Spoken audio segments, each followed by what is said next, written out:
All rise for the arrival of the Honorable Senate President and the Senators of the Republic.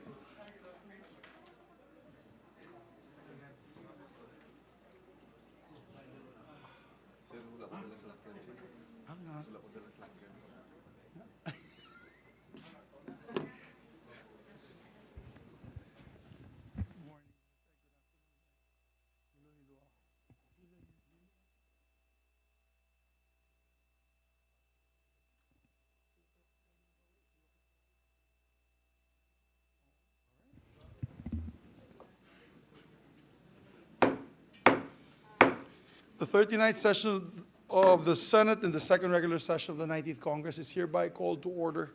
Today we will be led in prayer by distinguished Majority Floor Leader, Senator Joel Villanueva. So let's put ourselves in the presence of the Lord. Thank you, Mr. President. Heavenly Father, we come into your throne, humbling ourselves, knowing without you we can do nothing. Apart from you, we are nobody. But if you are with us, no one and nothing, no circumstances here on earth can be against us. Today, as we open our session, we ask for the forgiveness of our sins in words, in thoughts, and in deeds. Allow us to be cleansed by your holy blood shed in Calvary, and help us as we come unto you, humbling ourselves, and pray for today's session.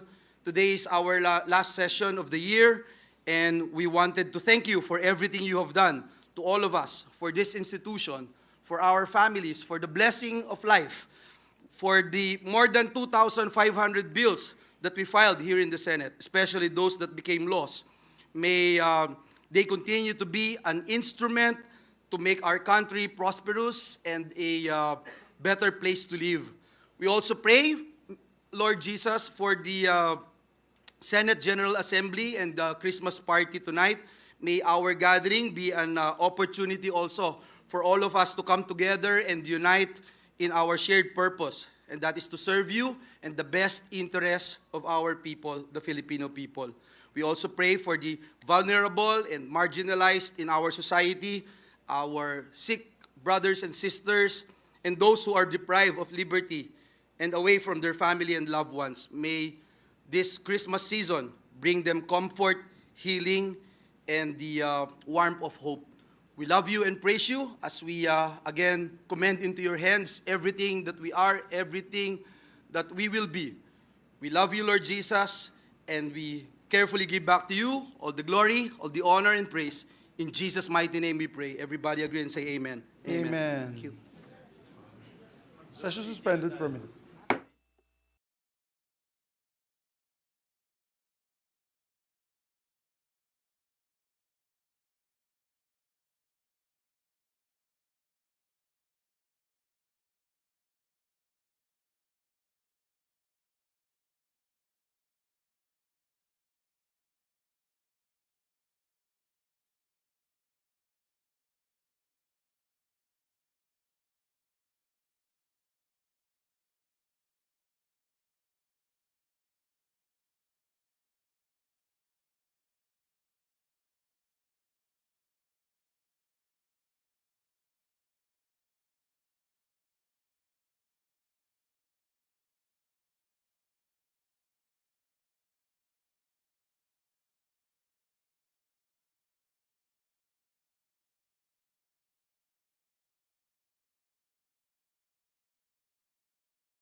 Majority Leader.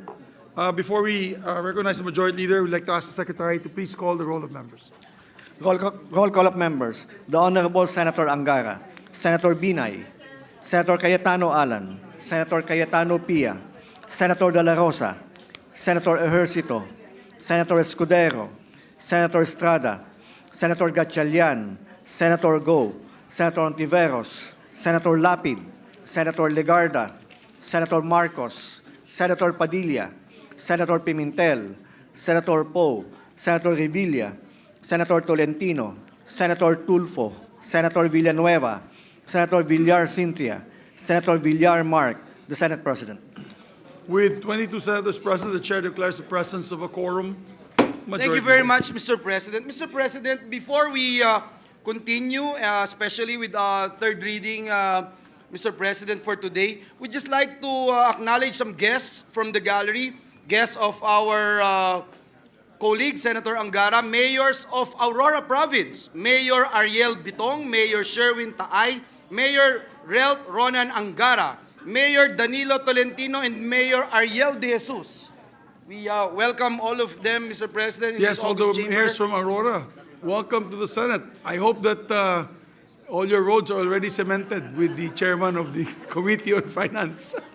Cemented lang, huwag marble. Kasi kung marble yan, magkaka-aksidente. Also with us, Mr. President, are mayors from Misamis Occidental, guests of Senator Bato de la Rosa, Mayor Juniper Roa, Mayor Hanea Yapchong, Mayor Luisito Villanueva Jr., Mayor Emeterio Roa Jr., Mayor Bertoldo Moralon Jr., Mayor Joselito Chong, Mayor Andrea Gutierrez, Mayor Miriam Pailaga, Mayor Godwin Handumon, Mayor Donji Animas, Mayor Delio Lood, Mayor Samuel Parihinog, Mayor Sabiniano Canama, and Mayor Lemuel Acosta.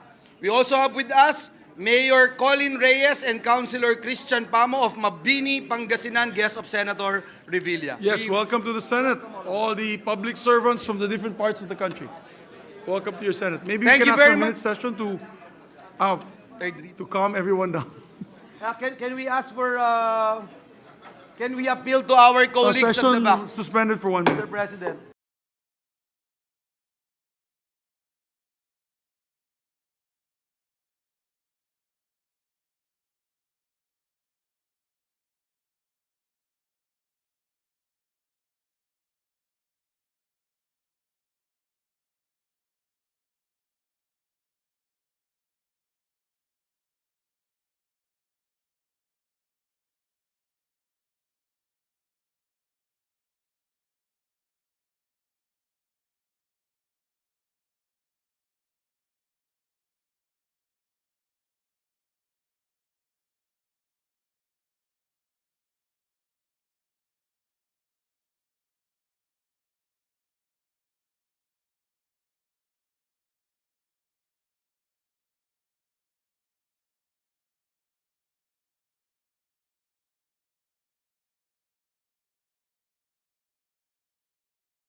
Yes, we'd like, as mentioned by the Majority Floor Leader, we'd like to ask our re-electionist to please sit down.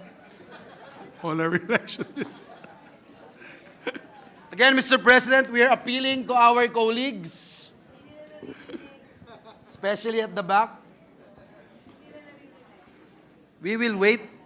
We will continue to wait, Mr. President. Yes, maybe we will, yes, we can start now, Mr. President. Mr. President, the following are resolutions on treaties that require the concurrence of this August chamber as provided under the Constitution. First is the double taxation agreement between Brunei Darussalam and the Philippines, and about the social security between the Philippines and Korea. Mr. President, the parliamentary status of both resolutions is that we have approved the same on second reading.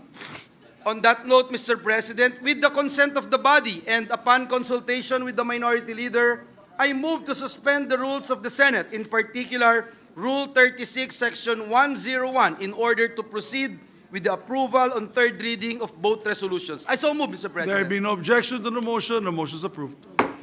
Mr. President, with the consent of the body, I move that we vote on third reading on proposed Senate Resolution number 790. I so move, Mr. President. There be no objection, we ask the Secretary to read the title of the measure and proceed with the roll call vote. Resolution concurring in the ratification of the agreement between the Government of the Republic of the Philippines and the Government of His Majesty the Sultan and Yang Dipertuan of Brunei Darussalam for the avoidance of double taxation and the prevention of fiscal evasion with respect to taxes on income. Roll call vote. The Honorable Senator Angara, Senator Binay, Senator Cayetano Alan, Senator Cayetano Pia, Senator De La Rosa, Senator Ejercito, Senator Escudero, Senator Estrada, Senator Gatchalian, Senator Go, Senator Ontiveros, Senator Lapid, Senator Legarda, Senator Marcos, Senator Padilla, Senator Pimentel, Senator Poe, Senator Revilla, Senator Tolentino, Senator Tulfo, Senator Villanueva, Senator Villar Cynthia, Senator Villar Mark, the Senate President. Yes. With 22 affirmative votes, 0 negative votes, and 0 abstentions, Senate Resolution number 790 is hereby ratified as it is and concurred as we have reached the number over 2/3 vote of the Senate. Thank you very much, Mr. President. Again, we congratulate our chairperson, Senator Amy Marcos. Mr. President, there's one more, and with the consent of the body, I move that we vote on third reading on proposed Senate Resolution number 878. I so move, Mr. President. There being no objection, motion is approved. We ask Secretary to proceed to read the title and the roll call vote. Resolution concurring in the ratification of the Agreement on Social Security between the Government of the Republic of the Philippines and the Government of the Republic of Korea. Roll call vote. The Honorable Senator Angara, Senator Binay, Senator Cayetano Alan, Senator Cayetano Pia, Senator De La Rosa, Senator Ejercito, Senator Escudero, Senator Estrada, Senator Gatchalian, Senator Go, Senator Ontiveros, Senator Lapid, Senator Legarda, Senator Marcos, Senator Padilla, Senator Pimentel, Senator Poe, Senator Revilla, Senator Tolentino, Senator Tulfo, Senator Villanueva, Senator Villar Cynthia, Senator Villar Mark, the Senate President. With 22 affirmative votes, 0 negative votes, 0 abstentions, proposed Senate Resolution number 878 is concurred. We concur with the ratification. Thank you very much, of the Mr. said President. measure. Thank you very much. Congratulations. May we ask that we recognize the sponsor of the measure, Senator Amy Marcos. Our No, distinguished merely, colleague, Senator merely to Amy thank Marcos. you, Mr. President, Majority Leader, and my colleagues for the passage, the very quick passage of both treaties. Thank you. Thank you very much. And we appreciate the Christmas colors you're wearing today for our Christmas party tonight. At sabi nga po ng ating sponsor, magandang pamaskong handog ng Senado sa ating mga OFWs. Yes, absolutely. And so it is, Mr. President. Mr. President, this juncture, I move that we proceed with the reference of business. There being no objection, we ask Secretary to proceed with the reference of business. Bill on first reading, Senate number 2512, defining the crime of subornation of perjury and amending for the purpose Act number 3815 as amended, otherwise known as the Revised Penal Code. Senator Ontiveros. For the Committees on Justice and Human Rights. Resolution, proposed Senate Resolution 885, directing the Committee on Cultural Communities and Muslim Affairs to conduct an inquiry on the alleged irregularities and complaints of the Cuyonon indigenous people surrounding the renewal of Malampaya Service Contract number 38 and the 30 June 2023 selection process on the indigenous people's mandatory representative in Palawan. Senator Padilla. For the Committees on Cultural Communities and Muslim Affairs. Committee reports, Committee Report 178, jointly by the Committees on Justice and Human Rights and Finance on House Number 6579, introduced by Representative Fresnedi et al., entitled An Act Creating 5 Additional Branches of the RTC in the National Capital Judicial Region, to be stationed in the city of Muntinlupa and appropriating funds therefore. Amending for the purpose Section 14 of Batas Mambansa Bilang 129, otherwise known as the Judiciary Reorganization Act of 1980 as amended, recommending its approval with amendments. Sponsor, Senator Tolentino. To the calendar for ordinary business. Committee Report 179, jointly by the Committees on Justice and Human Rights and Finance on House Number 6580, introduced by Representative Loyola, an act creating 2 additional branches of the RTC in the 4th Judicial Region to be stationed in the municipality of Silang, Cavite, and appropriating funds therefore, amending for the purpose Section 14E of Batas Mambansa Bilang 129 as amended, recommending its approval with amendments. Sponsor, Senator Tolentino. To the calendar for ordinary business.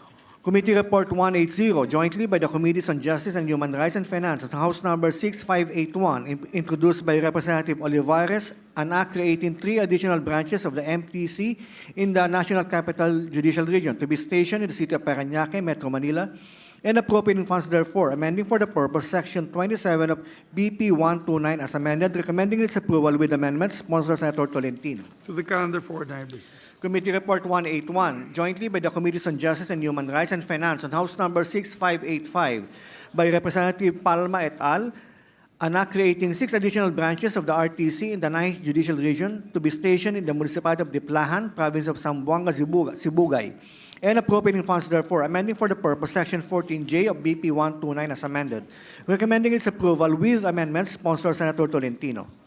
To the calendar for ordinary business. Committee Report 182, jointly by the Committees on Justice and Human Rights and Finance on House Number 6586, introduced by Representative Roque et al., and act creating 3 additional branches of the RTC in the 10th Judicial Region to be stationed in the city of Valencia, province of Bukidnon, and appropriating funds therefore, amending for the purpose Section 14K of BP 129 as amended, recommending its approval with amendments, Senator Tolentino. To the calendar for ordinary business. Committee Report 180, jointly by the Committees on Justice and Human Rights and Finance on House Number 6587 by Representative Romualdez Y.M., and act creating 4 additional branches of the RTC in the 8th Judicial Region to be stationed in the city of Tacloban, province of Leyte. Appropriating funds therefore, amending for the purpose Section 14I of BP 129 as amended, recommending its approval with amendments.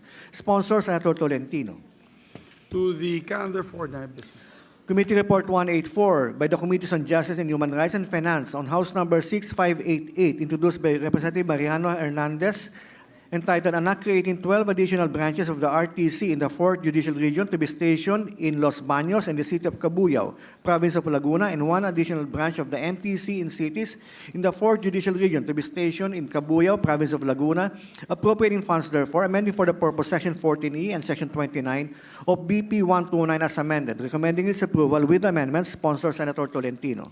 For the calendar for ordinary business. Committee Report 185, jointly by the Committees on Justice and Human Rights and Finance on House Number 6589, introduced by Representative Duterte et al., and act creating 11 additional branches of the Municipal Trial Court in cities in the 11th Judicial Region to be stationed in the city of Davao and appropriating funds therefore, amending for the purpose Section 29 of BP 129 as amended, recommending its approval with amendments, sponsored Senator Tolentino. To the calendar for ordinary business. Committee Report 186, prepared and submitted jointly by the Committees on Trade, Commerce and Entrepreneurship, Ways and Means, and Finance on Senate Number 2513 with Senators Zubiri, Villar C., Villanueva, Legarda, Gatchalian, Lapid, Estrada, Revilla Jr., and Villar M. as authors, entitled An Act Institutionalizing the Bamboo Industry Development in the Philippines and Appropriating Funds therefore, recommending its approval in substitution of Senate Number 605, 615, 1044, 1118, 1145, 1552, 2172, and 2358, taking into consideration House Number 7941, sponsored Senator Villar M. To the calendar for ordinary business. Committee Report 187, jointly by the Committees on Sports and Finance on Senate Number 2514 with Senators Go, Zubiri, and Villanueva as authors, an act expanding and institutionalizing the Philippine National Games and appropriating funds therefore, recommending its approval in substitution of Senate Numbers 423 and 2408, taking into consideration House Number 8468, sponsored Senator Go. For the calendar of ordinary business. Thank you very much, Mr. President. Mr. President, before we continue, may I just acknowledge some guests from the gallery, guests of Senator Pimentel, our minority leader, Mayor Victor Samama of Datu Piang, Maguindanao del Sur. We also have with us guests of Senate President Zubiri, LGU officials of San Fernando, Bukidnon, led by Mayor Rogelio Yeki. Mayor, Welcome all of them, to Mr. the two President. mayors, welcome to the Senate. My kababayans from Mindanao. Mr. President, this juncture I move that we resume consideration of Senate Bill number 2449 under Committee Report number 137. This is the bill on the organizational reforms in the Philippine National Police. I so move, Mr. President. There being no objection, motion is approved. Mr. President, the parliamentary status of the measure is that we are still in the period of interpellations and debate. And so with the consent of the body, I move to resume the period of interpellation and recognize the sponsor of the measure, Senator Ronald Bato de la Rosa, and to continue with this interpellation, Senator Aquilino Coco Pimentel III. So moved, Our Mr. President. distinguished sponsor, Senator Ronald Bato de la Rosa, is recognized, and to interpolate, our distinguished minority floor leader, Senator Aquilino Coco Pimentel III is recognized. Thank you, Mr. President. Majority Leader. Daghang salamat, Mr. President. Thank you. And with the permission of our sponsor, if we can continue with our interpellation, Mr. President. Yes, Mr. President, Your Honor. Yeah, yesterday, Mr. President, I think we finished section 5 of the bill.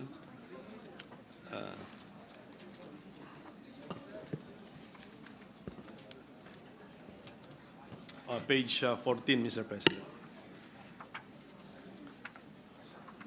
So we will continue with our section by section review of the bill, Mr. President. Can I bring His Honor's attention to section 7 of the bill, page 17, which amends or inserts a new section 30-A. May we know what is the new idea, Mr. President, of our new section 30-A? Thank you, Your Honor. Mr. President, currently, the status of the PNP cadets they're just mere job orders, Mr. President, job orders. Unlike the cadets of the Philippine Military Academy, they are appointed as regular members of the Armed Forces of the Philippines. But our police cadets from the Philippine National Police Academy, they are just mere job orders. And pag may nangyari during their training, Mr. President, kawawa yung mga parents. Halimbawa, may namatay during the training, wala talagang matanggap because job orders lang sila. Ngayon, in our bill, gagawin natin silang meron silang appointment, but albeit only temporary, subject to renewal every year.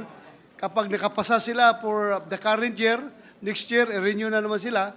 Kasi kung gawin nating permanent, ang problema dyan is baka, yun nga, hindi sila makapasa sa kanilang mga academic and other scholastic requirements, then hindi marirenew yung kanilang appointment. But at least they are appointed to the government, Mr. President. Do they hold the rank, Mr. President? Their rank is only police cadet, Mr. President. Police cadet is a rank, not a position. It's a position. It's a position, but they have their corresponding ranks within the cadet corps, but this is not part of the regular structure of the Philippine National Police. So whether you are a third-class cadet, a fourth-class cadet, third-class cadet, second-class cadet, or first-class cadet, still your status is your status is a police cadet, and you don't have rank commensurate to that of the regular ranks of the Philippine National Police. Meron kasi tayong last sentence, Mr. President. Police cadets shall be entitled to all salaries, benefits, and other emoluments given to a police executive master sergeant. So, Yes, did we mention the rank just for the salaries, but they are not given that rank? You're correct, Mr. President. Just to give emphasis na yung kanilang sweldo, their emoluments are equivalent to that of the police executive master sergeant, but they are not holding such rank, Mr. President. Just like the PMA cadets, their salaries are is pegged between a master sergeant and a second lieutenant.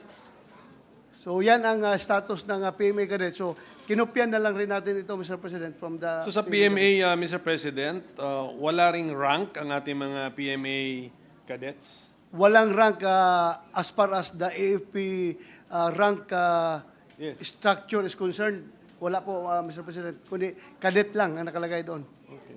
Kasi sa ranking natin sa police, the lowest rank would be a patrolman/patrolwoman, Mr. President. Correct, Mr. And President. then our cadets will get the salaries and benefits of a police executive master sergeant, which is just below a police lieutenant, Mr. President. Mataas. Yes, correct. And That's yet, correct. rank-wise, the cadet is lower than the patrolman, patrolwoman. Not really, Mr. President. They just don't have that rank in the regular structure of the Philippine National Police. But yun nga, salary-wise, doon sila papasok sa in between police lieutenant and police executive master sergeant. So, In between or exactly a police executive master sergeant? exactly the same. The same with the police executive master sergeant given to a police executive master sergeant. So, So, ano po to? This will be sufficient basis for the DBM to release amounts for the salaries and benefits and other emoluments to cadets who do not have the rank of Police Executive Master Sergeant. Okay po yan? Okay na po ito? Na-test na po ba ito in its implementation, Mr. President? yes, it is existing right now, Mr. President. Pinapractice na yan ng DBM, yung pagbibigay ng salary nila na equivalent to Police Executive Master Sergeant. So, no salary adjustments, just plain institutionalizing this system, Mr. President, through legislation. In the earlier interpellation, I think the sponsor mentioned that we have at least 1,000, around 1,000 PNP cadets. Correct, Mr. President. PNPA cadets.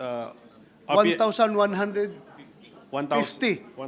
As of the moment, Mr. President, but it varies year to year, depending on the enrollees, number of enrollees. So ito pong ating new Section 30-A, what would be the budgetary implication of this section, Mr. President?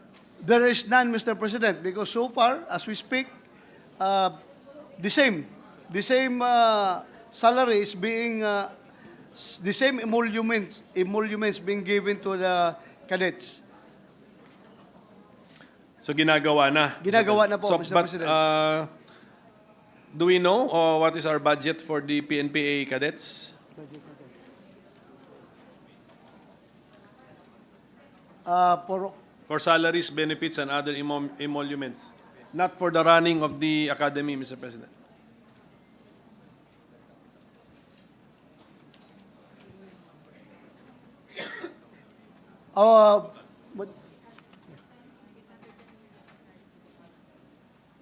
Para sa buong cadet corps. Saan to? Saan?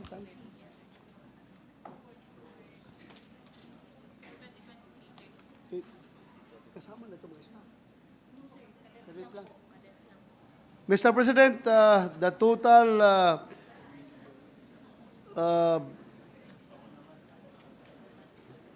budget for the salaries of the PNPA cadets, Mr. President, is 810,871,000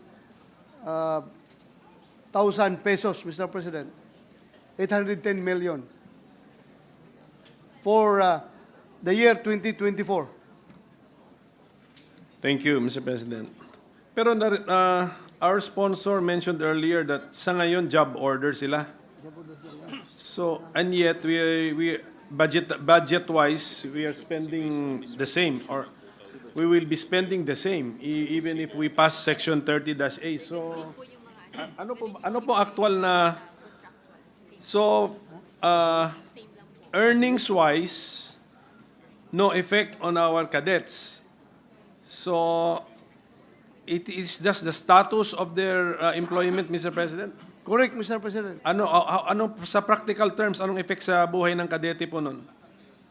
Well, for benefits purposes, Mr. President, they will be entitled to such benefits as that of the regular members of the Philippine National Police. So sa ngayon, hindi. Sa ngayon, hindi. Ngayon, hindi, Mr. President. So there will be a budget implication, Mr. President. Kasi kung sa ngayon, let us assume sa ngayon, job order sila, 810 million na, wala pa palang benefits yun. Kung maging with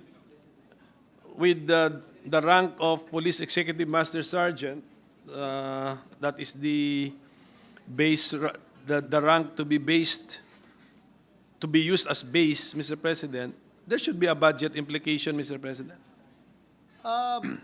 The only for the death and disability, Mr. President, yun lang po ang magiging additional Okay.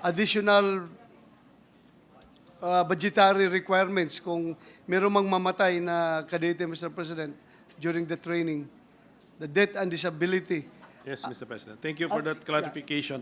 Yes, Mr. President. Sa history po ng PNPA, kumusta naman po ang ating mga deaths and then cases of siguro mga permanent disability po itong pinag-uusapan natin, Mr. President? So far, historically, Mr. President, the latest casualty that resulted to death during training of the PMA cadet was, we have only one death incident Swimming. in the year 2020. Swimming. Sa swimming 20, practice. 20 and 21. So, dalawa. Tag-isa-isa, Mr. President. Sa 2020, isa. Isa. 2021, isa. Yes, thank you for that, Mr. President. Wala namang death by due to hazing, Mr. President. So far, wala, Mr. President. But still they're hazing, Mr. President.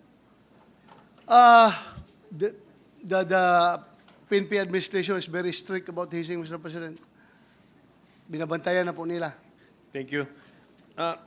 Di ba yung sa ating bagong, sa propose natin na reform of the MUP system, ang ating developing consensus dito ay new entrants lamang yung maapektuhan. Okay. Pag i-apply natin sa PNP po yun, who is the new entrant, Mr. President? The first year PNPA cadet, student, or the graduate of the PNPA? Who is the new entrant, Mr. President? Graduate? It's the graduate, Mr. President. The graduate is the new entrant. Siguro i-review natin yung Mr. President kasi tinatrato na natin yung mga kadete na with salaries, benefits, and other emoluments of Police Executive Master Sergeant. And I believe that the 4 years nila sa PNP Academy would be counted towards their service, years of service, Mr. President. Di ba? Yes, we can review that, Mr. Yes, Mr. President. President. I think we can review that. But of course, binibigyan lang natin ng kunting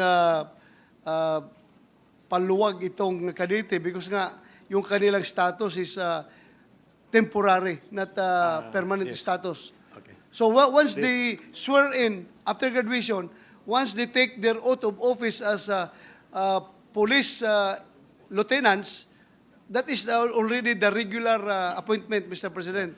So diyan na mag-start yung kanilang Thank you. That's yun na. Deduction. Oh, thank you. Yun na yung new entrant. new entrant. Yes, Mr. President. Yes, sir. Okay, thank you. I've been clarified, Mr. President. Mr. President, may good news kasi tayo.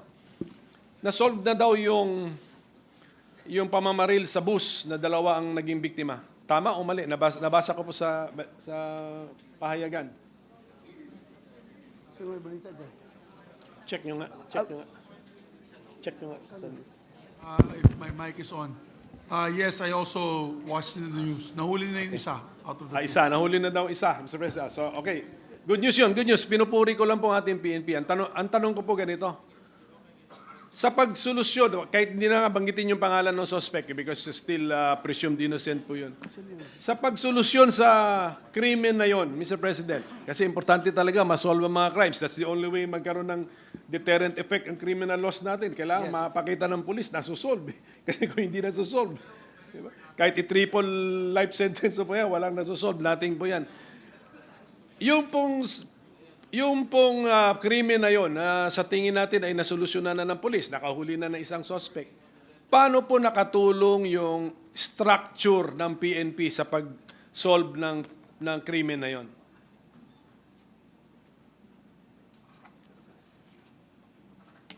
Well, the PNP operates as an hierarchical organization, Mr. President. So orders are being given from the top to bottom. So once the Chief PNP said that you have to use all your available resources to solve this particular case, then it goes down the line, Mr. President. So yung pinakamababa na operative, nasa utak niya palagi yan. Aside from considering that case to be their liability, na kailangan talaga na isolve yan, meron pang additional na instructions, additional pressure coming from the Chief PNP or from the regional director. So the more na magsusumikap yung ating mga kapulisan na magampanan yung kailang trabaho, Mr. President. Sa structure po ng PNP, sinong pupuriin natin? Sige. Let us give credit where credit is due. Where is the credit first due, Mr. President?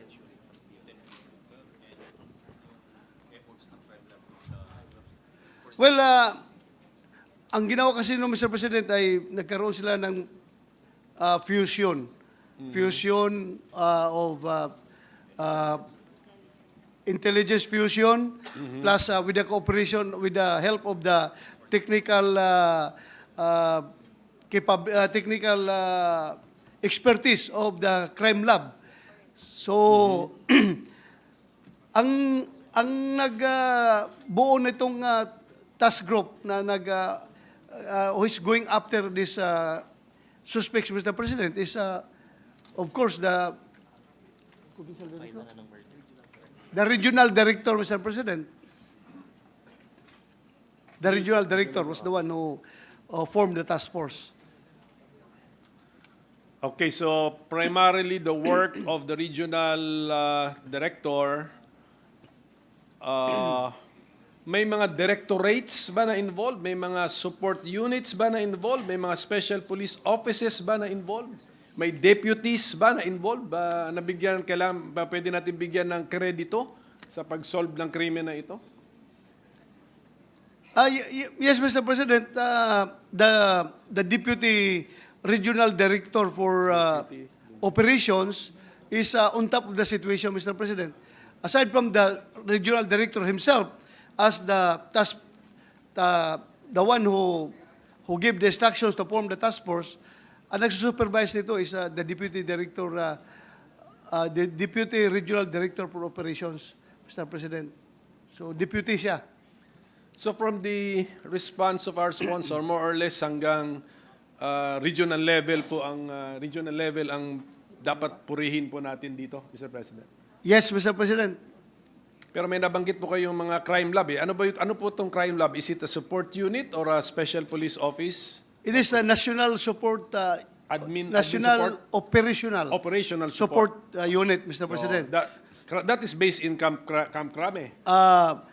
Meron tayong down the line, down the regions, meron tayong crime lab, Mr. President. So, yung crime lab ng region na yun ang tinap ng regional director. Because all these national operational support units at the regional level are under the operational control of the regional director of the police regional office. So, very vast yung power ng RD na he can mobilize all the existing national operational support units and national administrative support units within his region, within his area of responsibility, Mr. President. Yes, so kaya sa PNP organization pala, meron tayong mga redundancies or dual or sometimes maybe even more than two jurisdictions o supervision. Kasi yung ating operational support unit na nakabase sa region would be under the regional director and yet under din siya sa deputy chief for operations. Tama po ba yan? As we go up the ladder of organization, Mr. President, meron niyang line of authority, Mr. President. May linya yan na sinusunod hanggang sa pinakataas.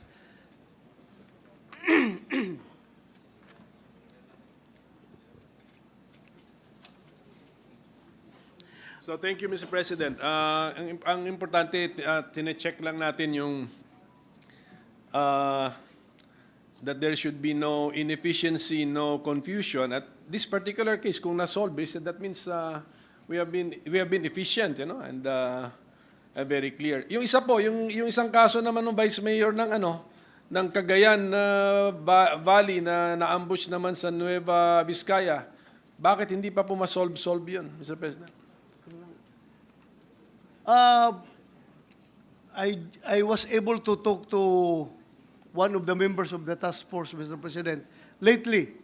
And he told me there are good, positive developments as far this case is concerned. Nangyari lang is medyo nahirapan talaga sila. But then again, because of the directive coming from the Chief PNP and also the pressure coming from the Senate, particularly the Committee on Public Order and Dangerous Drugs, ay talaga nagsumikap sa Mr. President. Meron daw talagang magandang development and we hope na cases will be filed against the mastermind. Sabi nila pwede na malink ang mastermind as of now, then pwede na sigurong... Mr. President, kaya ko natanong niya, kasi kung na-solve natin yung killer sa bus, sa nangyari naman yata sa Nueva Ecija yon, si Regional Director nag-form ng task force, si Deputy Regional Director ang on top, nagamit lahat ng mga operational support units, etc. Pwede bang kopyahin yan? Pwede bang kopyahin yung sistema na yun for that Nueva Vizcaya incident, Mr. President? Actually, Mr. President, nasa template na po yan nila ng PNP, yung ganun. Pag merong sensational crime na nangyayari, gagawa kagad sila ng SITG, Special Investigation Task Group, which happened doon sa kaso ng mayor ng Nueva Vizcaya na binaril sa inambos sa Nueva Vizcaya at saka ito nangyari ngayon sa namamaril sa loob ng bus. SITG. But each case has its own peculiarity, Mr. President, and its own challenges. Yes. So kaya nangyari yan na medyo nauna ito hindi pa. So may mga kayang challenges, Mr. President. But the dedication of the PNP personnel handling these cases remain constant, Mr. President. In both cases na ginagamit natin na examples, klaro clear ang delineation ng function, yung delegation of the responsibilities, klaro. Dito ba sa Nueva Ecija, kasi baka klaro kaya na-solve nila agad, baka naman dito sa isa, nagkagulo-gulo, may overlap, may nagki-question kung sino may jurisdiction, etc. That is actually my question, Mr. President. Actually, there's none, Mr. President. Okay. As far as what we heard during our hearing, very clear yung delineation of functions, very clear yung fusion of efforts. So, wala po tayo nakita ang ganun, Mr. President. Except na meron lang talagang medyo mga challenges. Peculiarity ng case. Peculiarity Yes, ng case. alam po natin yun, iba-iba yun. Yes, Kasi doon sa bus, may video eh. May Yes, video. So, may pwedeng, we could recognize the face of the perpetrators or the faces of the perpetrators, Mr. Yes, President. Mr. President. Doon sa Nueva Vizcaya, kung meron man video, malayo eh, Mr. President. Siguro isang concern lang, Mr. President, every budget season, nire-raise ko ito yung sa, yung sa isabong ba yun? Yung nag-disappear, Mr. President. The missing isabongeros, 9 incidents involving 30 plus people. Police claims to have solved 2 to 3 of the incidents, but still 6 to 7 of the incidents are unsolved. I mean, medyo, is the problem with our organization or is the problem with the peculiarity of the crime, Mr. President? Well, still, peculiarity of the crime, Mr. President, talagang we can say na napakagaling nung gumawa ng krimen na kahit maliit na trace man lang para magkakaroon tayo ng lead for the recovery of the possible recovery of the remains of those 36. Wala talaga, Mr. President, napakagawa. But at least, Mr. President, because of the Senate Committee's investigation, it resulted to the arrest of the following suspects, Mr. President. Ilang security guards? 10 security guards na, Mr. President, ay nakakulong ngayon, facing charges, at saka yung police, merong 5 PNP personnel, 5 pulis nakakulong ngayon facing charges, Mr. President. Sabi nila, former police officer daw, dahil dismiss na. Dating police. No, but when they committed the crime, police? Police sila. Police. Or hindi naman pala committed. When they alleged allegation pa lang ito, di ba? Hindi pa naman sila convicted po, Mr. President. Hindi pa convicted, Yes, Mr. President, pero Well, unfortunately, hindi ko lubos maisip why would security guards and policemen cause the disappearance of sabong players who were gaming the system. I mean, what is that to them? Pahiya sila because they are there to physically secure the place, but hindi naman to physical disturbance. This is actually a fraud about the game, about the betting. Is that the concern of the security guard? Is that the concern of the police? That somebody is able to game the betting system? Mapapahiya sila kung may namaril dun sa area. Physical, kasi physical commotion yun. Physical, yun ang kanilang job. But to game the system, I don't think that is... I don't think security guards were hired to make sure na walang nakakadaya sa betting, Mr. President. well, if somebody is promising them monetary consideration, Mr. President, then maybe that will happen. The motive, Yes, yes. the motive is money. Yes. Yeah. So are we stopping at the level of the security guards? No, Mr. President, still it's ongoing. Inihintay na lang, Mr. President, na babaligtad itong mga security guard at ituturo nila yung mastermind. Malaking bagay na po yan at mapipindown yung mastermind, Mr. President. Other than the testimonial evidence na pwede natin makuha doon, yung ibang physical evidence talaga, Mr. President, ay medyo very challenging on the part of the investigators as of now. Yung mga best investigators po ng PNP, interrogators, who will limit their actions to within lawful parameters, Mr. President? Saan mahanap po yan na directorate ng or unit ng PNP sa structure po? Saan mahanap? Well, it is, we can find the best investigators of the PNP within the criminal investigation and detection group, Mr. President. Isa yung National Operational Support Unit that conducts criminal investigation, Mr. President, especially high-profile cases. So what then is the function of the Directorate for Investigation and Detective Management, Mr. President? It is, it collates all the efforts being done by the CIDG and other investigative units of the PNP. Lahat na, yung police regional offices, provincial offices, lahat ng kanilang data, Mr. President, goes up to the level of the Directorate for Investigation and Detective Management, Mr. President.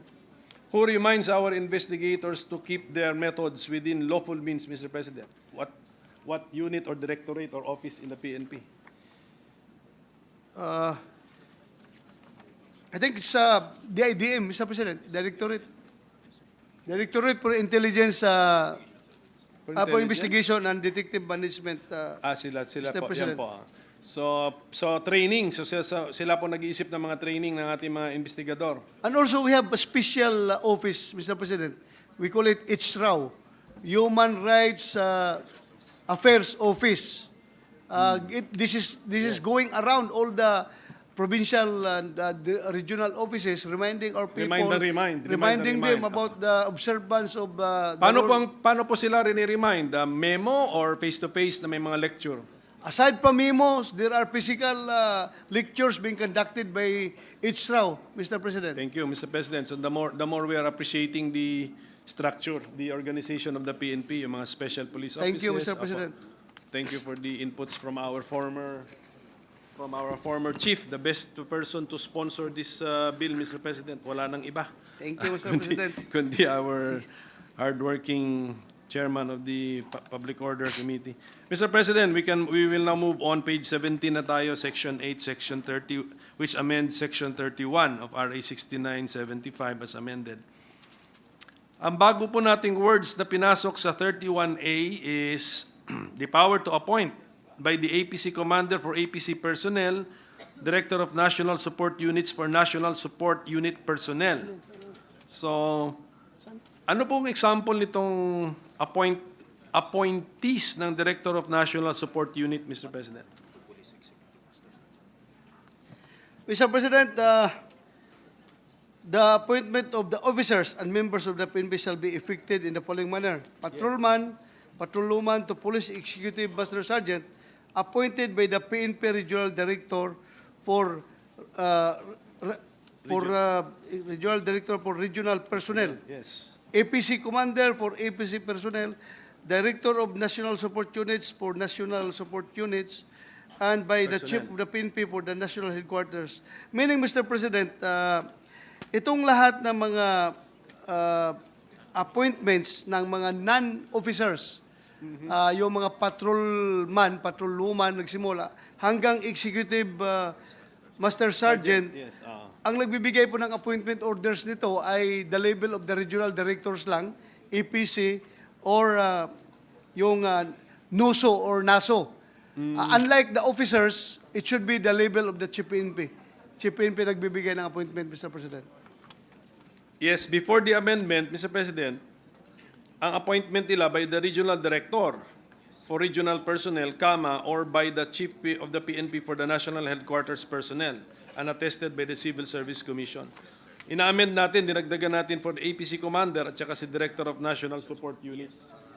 Yes, Mr. President, to make it clear that the EPC has certain powers.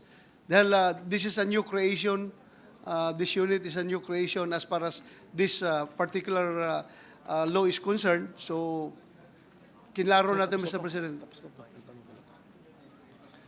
So thank you, Mr. President. No, please notice the last phrase, attested by the Civil Service Commission. So, are there complaints about this attestation from the Civil Service Commission that it is causing delay? Dito po sa mga posisyon sa patrolman, patrolwoman to Police Executive Master Sergeant? Because we are retaining the attestation from the Civil Service Commission. Ano ba laman ng attestation?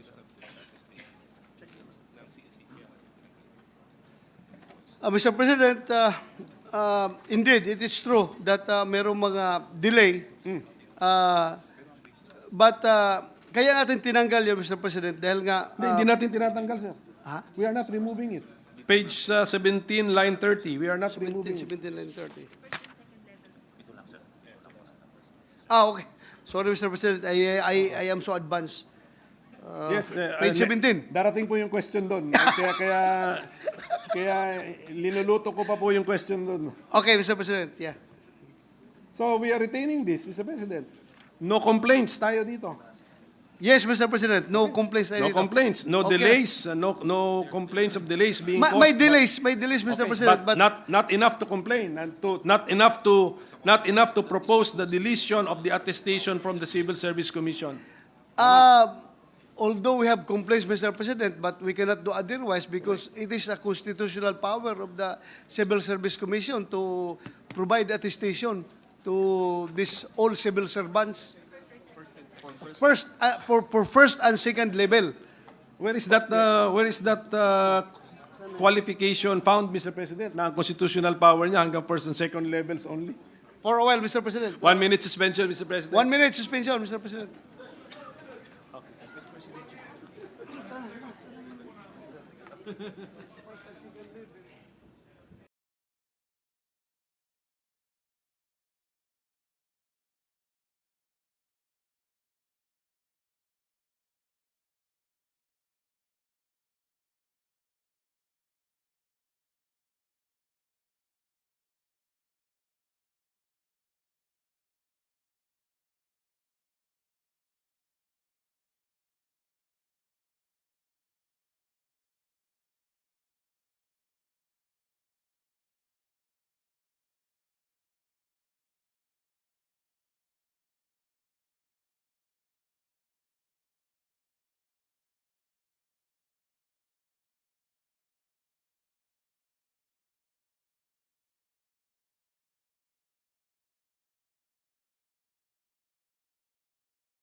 Please proceed.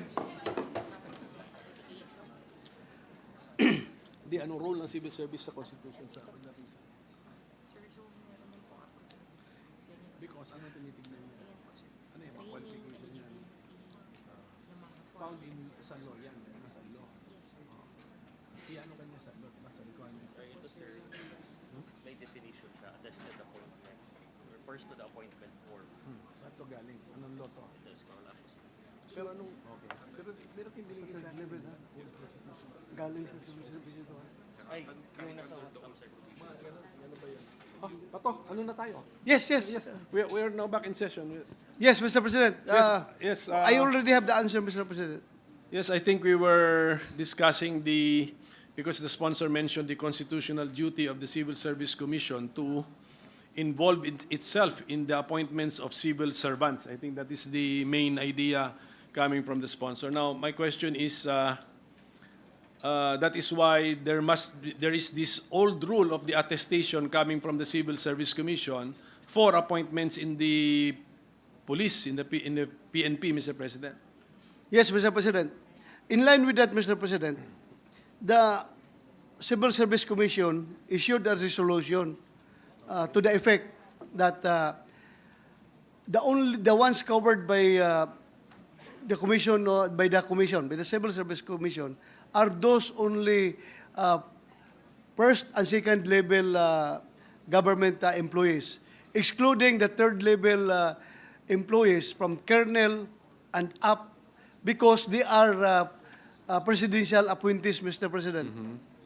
So they are not covered by the civil service. Thank you for that clarification, Mr. President. So now we now go to the police colonel and up, Mr. President. Yes, That's Mr. page 18, line 6, which is section 31, paragraph C. Dito po tayo, na-discuss natin dito kahapon na nagbabago tayo ng rule. Okay. Consciously, is that right, Mr. President? Consciously, that the committee really wanted to change the rule here, Mr. President, that the proper endorsement for these presidential appointees will now come from the chairman of the commission. And the commission means the NAPOLCOM. Yes, Mr. President. And the chairman is the Secretary of the Interior and Local Government, Mr. President. Yes, Mr. President. Is this now the first time for the Secretary of the DILG to have a direct involvement in the running of the PNP or in the appointment of PNP officials or officers, Mr. President? Well, in his capacity as the chairman of the National Police Commission, Mr. President, he has been doing that ever since. Since when, Mr. President? And what would be the legal basis for? And what has he been doing, Mr. President? May we be clarified? The endorsement, Mr. President, the endorsement of... So, ibig sabihin, Mr. President, matagal na pala nating hindi ino-observe itong endorsement by the chairman of the Civil Service Commission? Well, it has been observed, Mr. President, sabay sila, may endorsement coming from... Kaya nga sabi ko, kawawa ang PNP dahil ang daming nag-govern na agency, may NAPOLCOM na, may civil service pa. So mayroong endorsement ang civil service, mayroong ding endorsement ang NAPOLCOM, nanggagaling sa NAPOLCOM. Yes, and our amendment will now do away with the endorsement from the civil service. Yes, Mr. President. Why did we have this in the first place, Mr. President, as a rule? Ano bang history nitong provision na ito? Bakit in-involve si civil service? Involved na siya sa attestation. Ang explanation po nating sponsor, levels 1 and 2, pagdating ng presidential appointees, hindi na in-involve si civil service sa attestation, pero involved pa rin siya as far as the police colonel and above are concerned in the endorsement, Mr. President. That is the current state of the law. And we want to do away with the involvement of the chairman of the Civil Service Commission. So may we know the rationale why we did this in the first place so that we will appreciate kung tama ba na alisin sa picture ang chairman of the Civil Service Commission.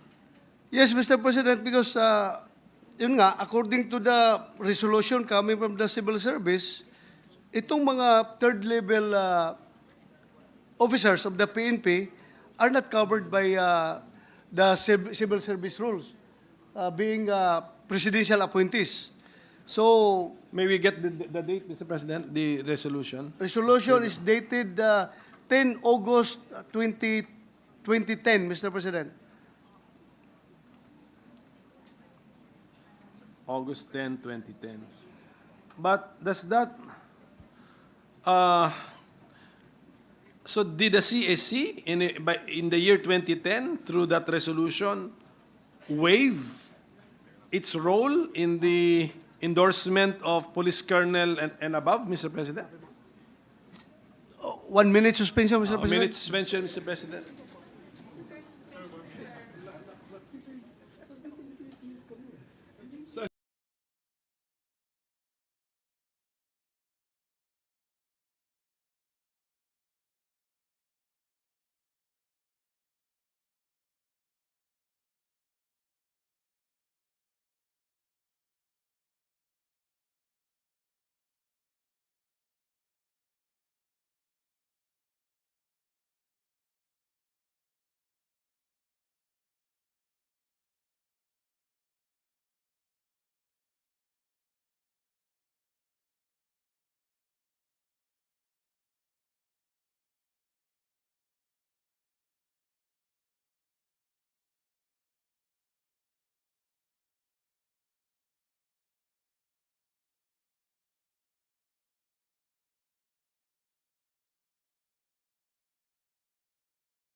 Yeah, Mr. President, Yes, yes. I would like to answer the question, the historical background.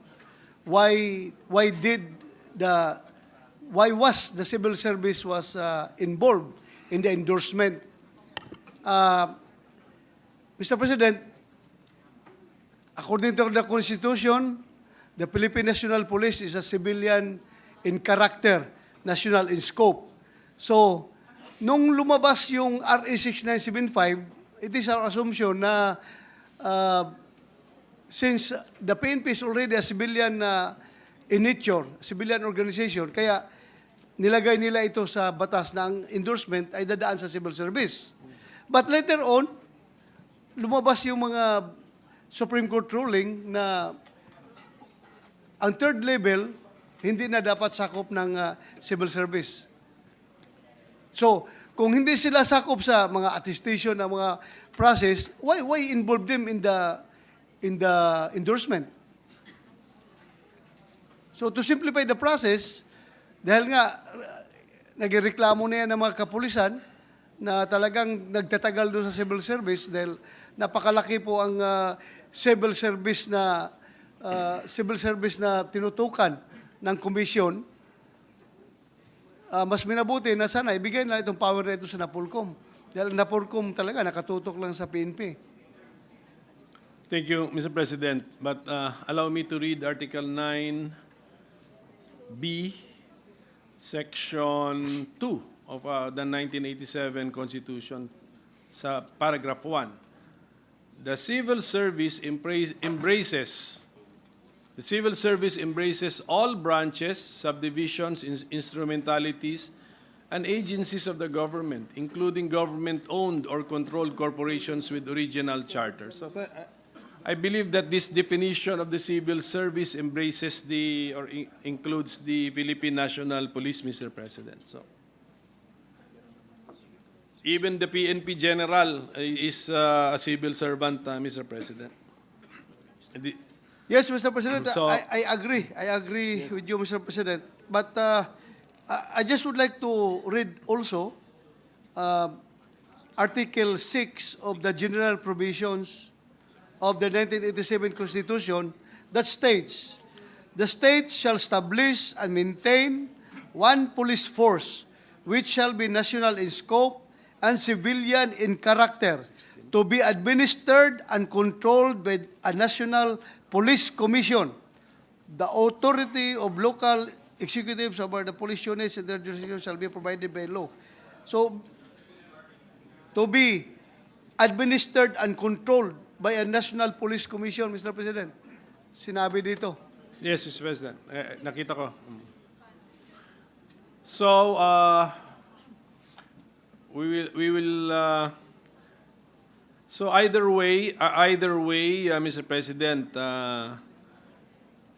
is the sponsor agreeing with this representation that either way it would be constitutional? If we retain the endorsement coming from the chairman of the Civil Service Commission, that would be constitutional.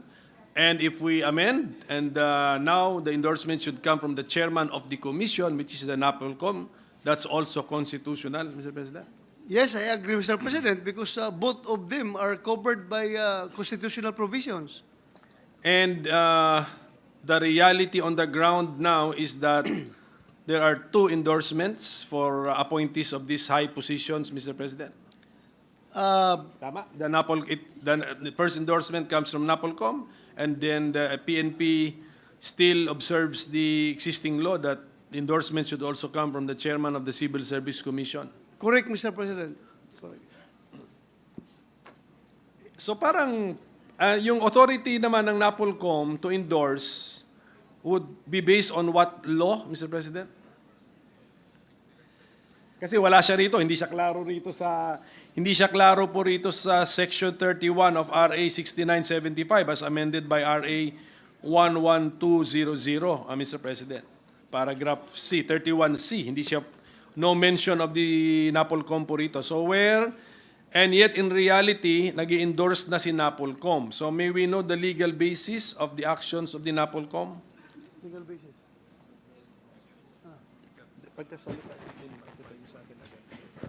sagot.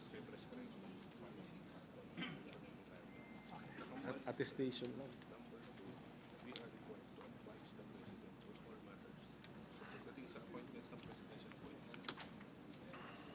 Yeah, Mr. President, according to Section 5 of RA 8551, this is about the organization and composition of the National Police Commission. For Section 6, Mr. President, the powers and functions of the Commission, subparagraph A,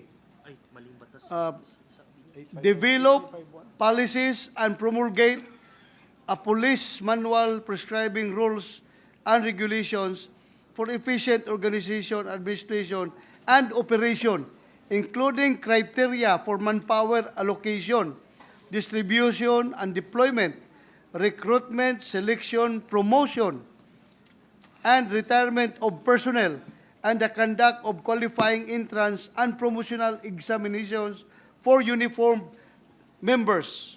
So, may dagdag pa yan, Mr. President. Saan yun? Saan yung President? Ha? So, Ito, letter B, Mr. President, may dagdag pa. Advise the President on all matters involving police functions and administration. Subparagraph B of So, Section 5. Section 5. so dyan po tayo, yan po ang mga legal provisions kung saan naka-anchor itong ating proposed amendment to Section 31, Paragraph C of RA number 6975 as amended by RA 11200. Yan po, dalawa. Yes, Mr. President.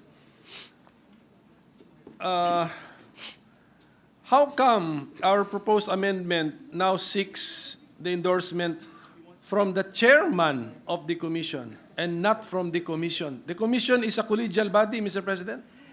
Yes, I agree, Mr. How President. many people, Mr. President? We are going to amend this particular provision, Mr. President, and replace it with commission. Okay. Yeah. Nauna na po, naka-read na po yung ating amendment okay dyan, po. Mr. President. So, I read your mind, Mr. President.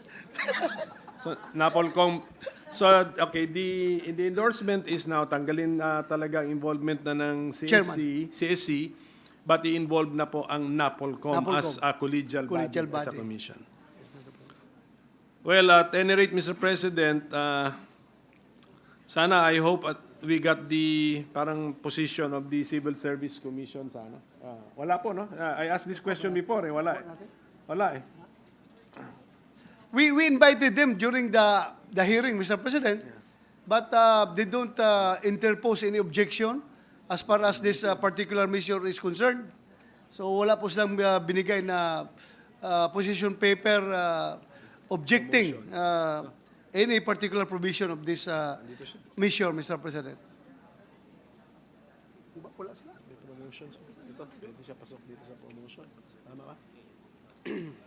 So thank you for that, Mr. President. We can move on now to Section 9 of our bill. Ito po yung amending Section 32 of RA 8551. Promotion by virtue of position. Meron, ang ibig sabihin po na, ang impression that I get is there is a normal way of promoting the police officers. This is a special way of promoting an officer that you appoint, the officer is appointed to a position which requires a rank higher than what he or she has, Mr. President, and then because by virtue of that appointment to the position, he or she gets promoted, Mr. President? Yes, Mr. President. What would be the normal way, not this way, by virtue of position? What would be the normal way of promoting a police officer? Well,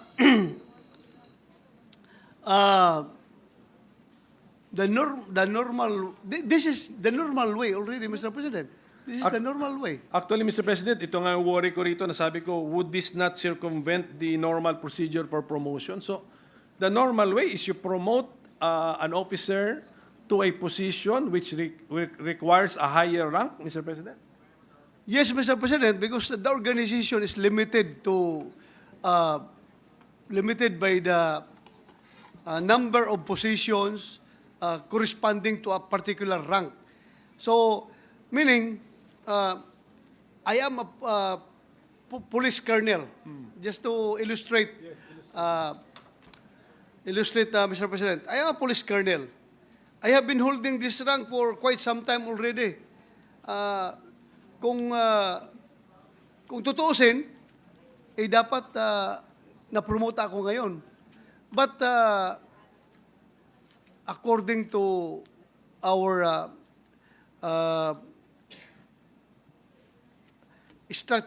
organizational uniqueness, hindi ako pwede ma-promote ng Brigadier General unless makapwesto ako ng isang pwesto that calls for the rank of Brigadier General. Dahil it would be useless, no? Sayang yung gagastos ng gobyerno, babayaran ako ng sweldo ng Police Brigadier General na wala man akong pwesto na pang general. Dito lang ako, paupo-upo lang ako. So, dapat makapwesto ka muna bago kita i-promote para magamit mo yung ranggo na yan at masweldohan ka according to your rank. So, because Section 32 is entitled Promotion by Virtue of Position, so gives me the impression that there must be another way of promoting, Mr. President. No, ang tinanggal na natin dito, Mr. President, is yung 6 months na occupying the same, yung tinanggal natin dahil nga itong 6 months nagiging unfair ito sa police dahil within 6 months, maraming mag-retire dyan, no, apektado sa edad, hindi sila mapopromote. Dahil naghintay pa tayo ng 6 months bago siya ipopromote. So this is the plan, Mr. President. So, ang ibig natin sabihin, lahat ng ating mga police officers, since it is always promotion by virtue of position, according Yes. to our sponsor, so they all have assignments, Mr. President. Yes, Mr. President.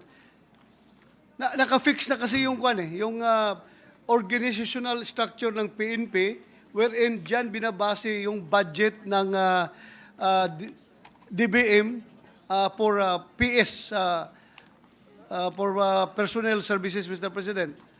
So diyan na nakabase yung ating budget.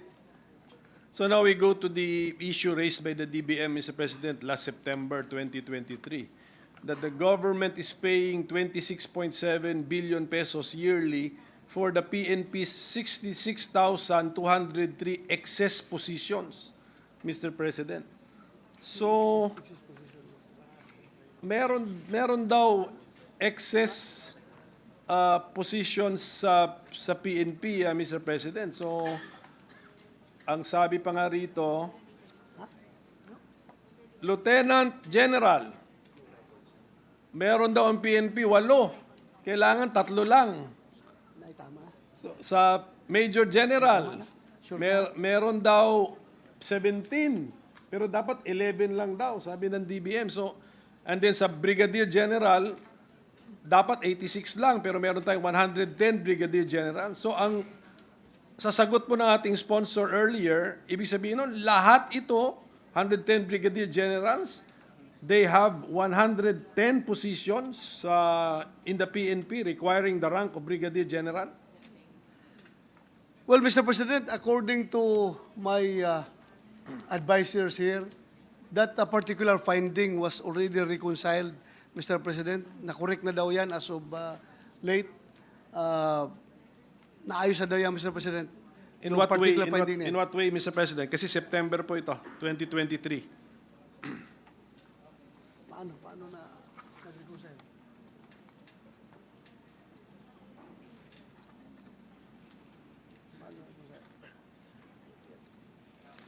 Meron pa ba late? While waiting for the for the answer of that particular question, Mr. President, let me read itong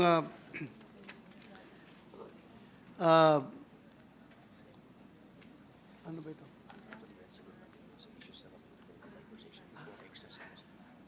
On the issue, on alleged technical malversation, what is the factual background, legal basis, and who would be responsible for it? Ito na yung sagot dyan sa issue niya, Mr. President. The answer is all positions in the PNP are in accordance with RA 6975, RA number 8551, and or through an appropriate NAPOLCOM resolution pursuant to the legal authority of the committee provided under RA number 6975 as amended. Moreover, promotion for third-level officers from the ranks of police colonel to police general is approved by the President as the appointing authority. Likewise, third-level PCO positions in the PNP are pursuant to appropriate appointment orders issued by the Office of the President, being the Chief Executive. By reason thereof, the utilization of funds is for authorized personnel benefits is provided by law. Ito po yung naging sagot ng PNP dyan, Mr. President. We will just write the DBM, Mr. President, kung talaga bang ano na to. Okay, Mr. President. Resolve na po ito, Yeah. Mr. President. We can But is it true? How many brigadier generals do we have as of the moment, Mr. President?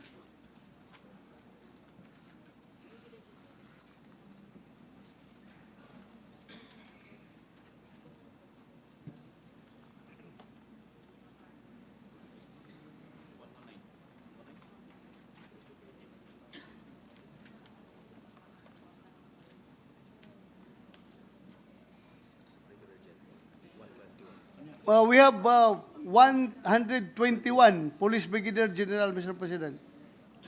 So dumami pa pala from the report, Mr. President. That is the authorized strength, Mr. President.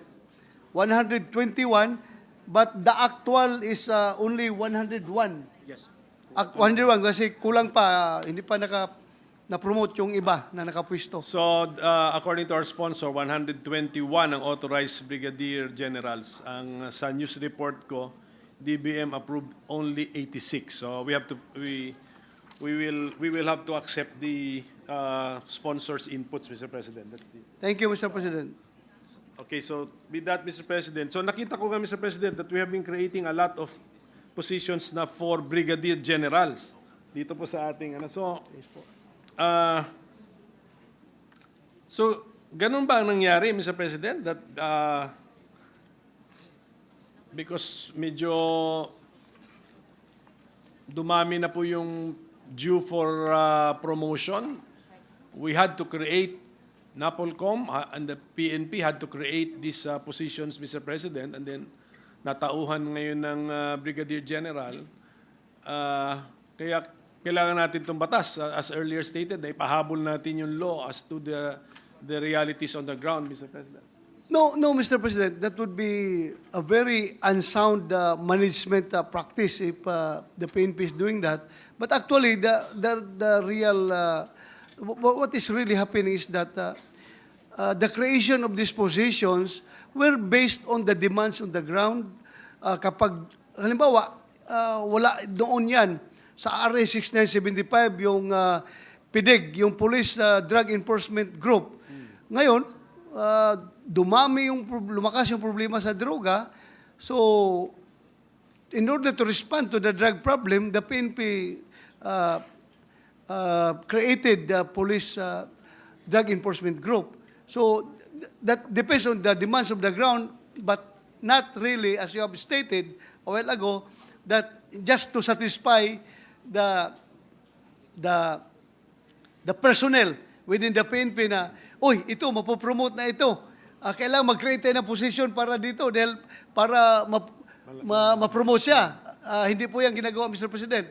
Unlike some politicians na pag lumaki na yung anak niya na pwede na mag-mayor, hatiin natin itong munisipyo para maging mayor itong aking anak. At parang ganun, Mr. President. That's, Thank you for mentioning PIDEG, Mr. President, kasi may tanong nga ako actually dyan eh. So, sige nga, let's go through the thought processes. Bakit kailangan natin si PIDEG, Police Drug Enforcement Group, knowing that we already have a specialized agency, Mr. President, na PIDEA, Mr. President? well, noon, Mr. President, PDEA is the lead agency as far as drug problem is concerned. Now, according to the PDEA law, the PDEA can tawag yan,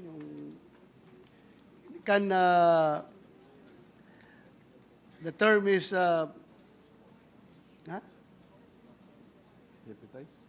deputize the PNP for drug enforcement. So, minabuti ng PNP, since we are being deputized by PDEA, kaya dati naman talaga yung function ng PNP yung PDEA. Before nagkaroon ng PDEA, meron na tayong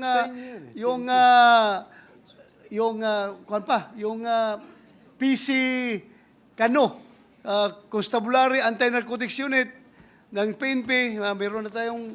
So ginawa nating meron tayong ginawang EDSOT, Anti-Illegal Drugs Special Operation Task Force. And later on, ginawa itong PIDEG, Mr. President, just to support the drug mandate of the PDEA. So, nakreate itong PIDEG. Kasi kulang din sa manpower si PIDEA. Kulang talaga, Mr. President. Thank you. Thank you for that input, Mr. President. The more we appreciate the organization of the PNP. So, moving on, Mr. President, can I bring the attention of the sponsor to page 19, line 30, yung paragraph na po yun na starting on line 30, all the way to page 20, line 15. That paragraph, which I find very difficult to understand, Mr. President, if the sponsor can explain to this representation what is the main idea in that paragraph, Mr. President. Lateral entry. Lateral entry, Mr. President. In general, or all original appointments of commission officers in the PNP shall commence with the rank of... Yung second paragraph na po, naintindihan ko po yung first paragraph ng section 33. That's the second one, yung proposed amendment po natin. What does that mean, Mr. President? Saan dito siya? In the lateral entry, Mr. President?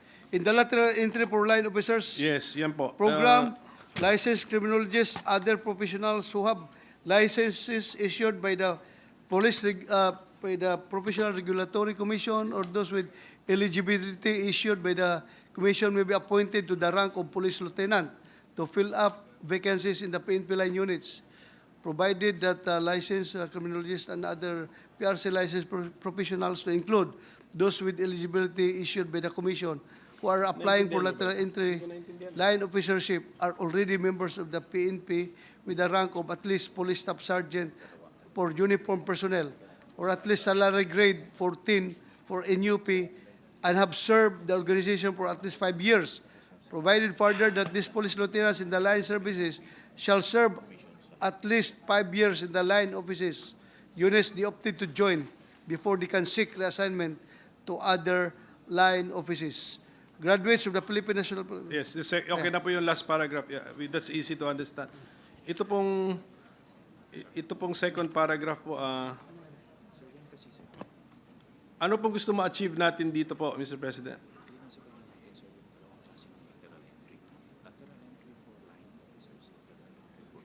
Ano NUP? For NUP, sulat din. Grade 14 for NUP. Page 20. Page 20, ha? Okay.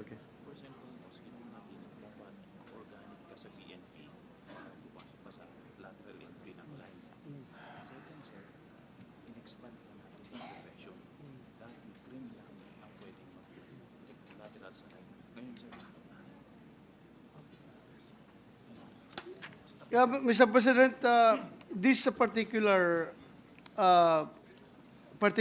provision is we want to achieve the following, Mr. President, no? we want to be clear that the lateral entry for officers, dalawa pong method yan, itong dalawang classification, yung technical at saka line officers. Yung technical officers na yan, yan yung mga pare, mga doktor, mga engineer, mga pilot na gustong pumasok sa service.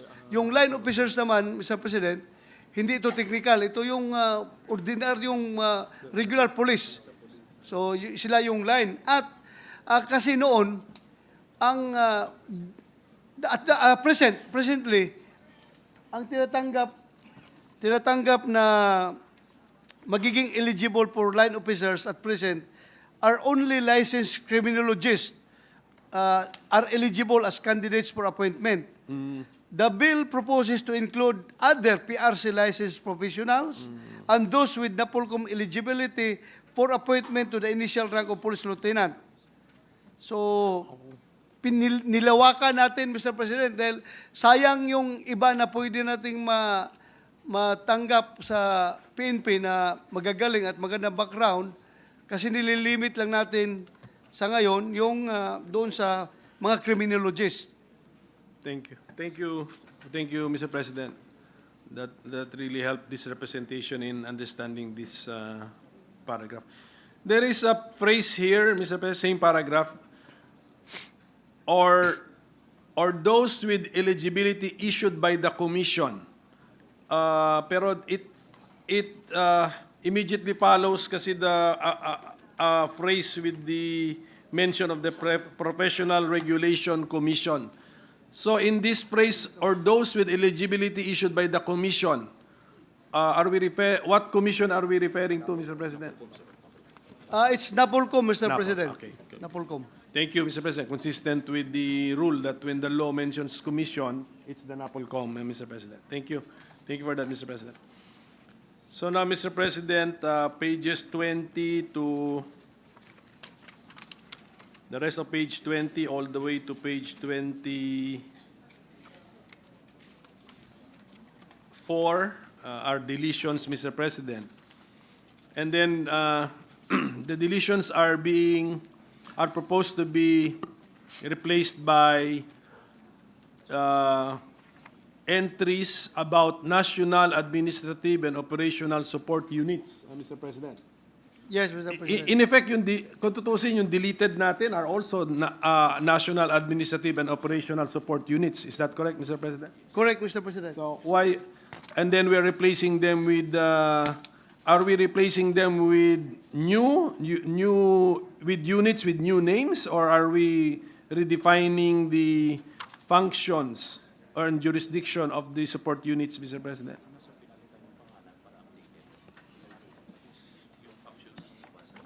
Mr. President, some of the names of these units were updated. Okay. Updated, and some of the functions ng units ay redefined, Mr. President. So, minabuti natin na tanggalin na lang ito lahat, palitan ng bago, but still, the same organizations are being... As to number of support units, parehas po. Parehas sa administrative support units, same number? It's increased, Mr. President. Oh, which are the new ones, Mr. President? Saan ang bago ito?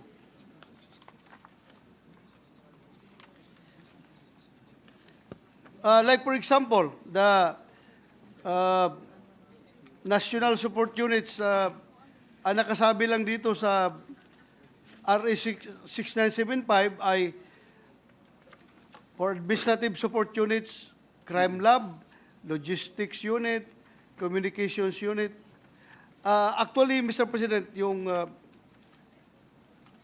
crime lab ba ginawang ito nga, Mr. President, from administrative support unit, yung crime lab, nilipat natin sa operational support unit at rename it from crime lab to forensic group, Mr. President. So ang bago nito ngayon, aside from crime lab, logistics unit, communications unit, computer service, computer center, finance center, and cyber security unit, anong nadagdag na bago sa NASO? Dadagdagan natin ang Nalipat si... PRBS, Mr. President, yung Police Retirement Benefits Service. Saka, and Headquarters Support Service. Okay, so at least... And Legal Service, Mr. President. legal service, ngayon lang po natin ma-recognize? Yes, Mr. President. Kasi Thank noon, parang lang yan eh. Office lang yan under the chief of the PNP. Ngayon, ginawa nating service talaga.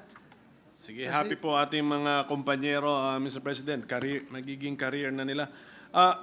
Ang nabanggit po nating sponsor would be the administrative support units. How about sa operational support units? May bago po ba? Ano pong pagbabago ginawa natin dito? Yes, Mr. President. Ang mga bago dyan ay Women's and Children's Protection Group, yung PIDIG, Drug Enforcement Group, Mr. President. Bago yan. Anti-Kidnapping Group, yung IMEG, Yes, thank you. EOD K9, mga bago po yan, Mr. President, covered by NAPOLCOM resolution. Thank you, Mr. President. Existing but through NAPOLCOM resolution. So gawin na Correct, natin Mr. by President. law. Yes. Correct. Mr. President, ito pong sa page 25, line 4, ito po yung opening statement natin eh. The National Administrative and Operational Support Units shall initially consist of the following.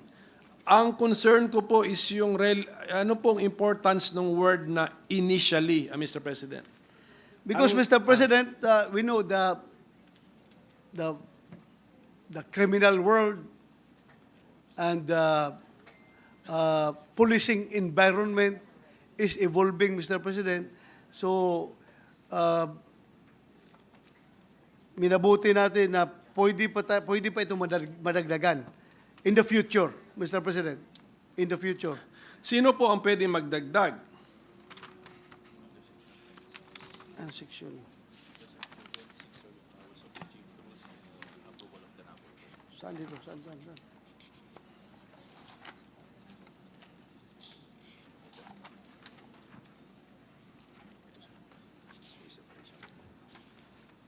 Mr. President, if I may read, no? To enhance operational efficiency and effectiveness, sustain the attainment of increased police visibility, and optimize delivery of police services, the chief of the PNP may constitute, abolish, modify, or merge PNP units and offices or otherwise implement necessary adjustments in the organizational structure, staffing, functions, and functional relationship, including the corresponding changes in the number and distribution of the ranks upon approval of the Commission. Provided that no office headed by a police brigadier general or higher shall be created unless provided by law. So, very clear to Mr. President, in the future, as the need arise, the Chief PNP may create a new unit provided hindi ito to be occupied by a police brigadier general. Hanggang police colonel lang, Mr. President. So, But I noticed, Mr. President, lahat itong na-create nating administrative support units at operational support units in our bill are all headed by at least Police Brigadier General. yes, Mr. President. Yeah. So it will be an anomaly sa provision of law read by our sponsor. Ang ibig sabihin, the Chief PNP with the concurrence of the Commission can create another administrative support unit or another operational support unit for as long as wag niyang ipahead ang Police Brigadier General? Is that our interpretation? Yes, Mr. President, because in the exigency of the service, kung talagang kinakailangan na i-address yung particular threat or particular situation na kailangan mag-create ng unit, okay, pwede ka mag-create ng unit provided hindi Police Brigadier General. And now, after that, we can institutionalize that particular unit through legislation. Yes, O hingi sila ng power through Congress to create this unit, establish ito, at to be headed by a Brigadier General. So yun lang, Mr. President, para bang habang wala pang legislation, pwede siya gumawa ng to address a particular threat, particular Yes. problem, particular issue. Using the provision that our sponsor Yes, read, Mr. President. So thank you for that, Mr. President.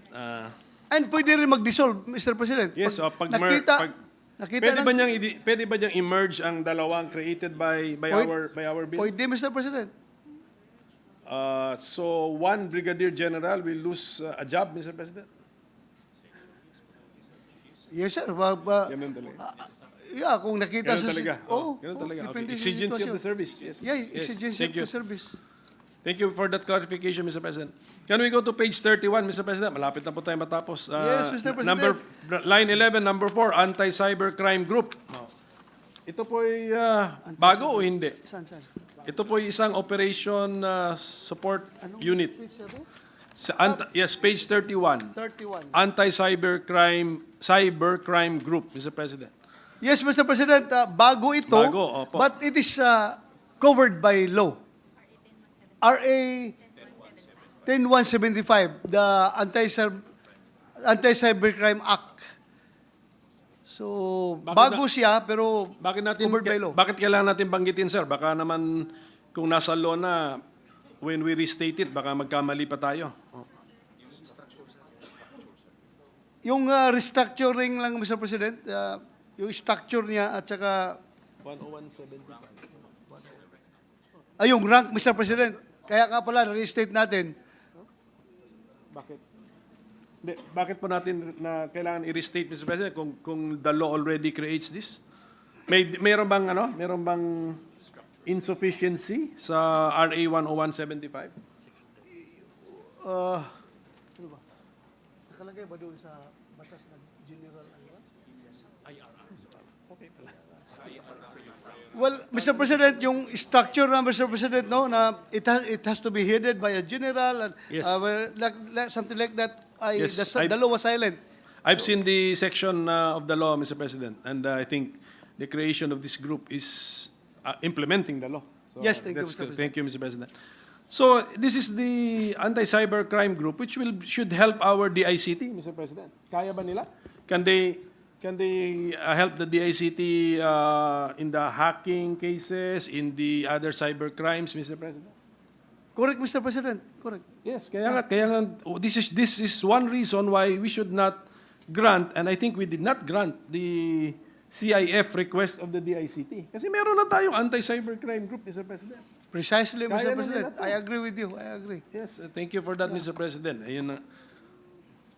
So, it's Because, good. Mr. President, if I may, I think the ICT, they should limit themselves to policy making. Policy, yes, And for implementation and actual anti-cybercrime operations, this is the work of the police. So, I And agree with you. And that same law mentioned by our sponsor also tasks the NBI to have its own Correct, Mr. anti-cybercrime. So, President. doble-doble na po. So, tama po yun. Nakatipid na po tayo sa CIF by not granting the request of the ACT. Hindi ba grant? Na-grant ba? Hindi. Yung 300 million ng ACT. Double check natin. Mr. President, page 32, line 7, paragraph 7, Aviation Security Group. Since binabago na rin naman natin yung batas, ini-improve na natin yung wording ng mga batas, alam ko po na merong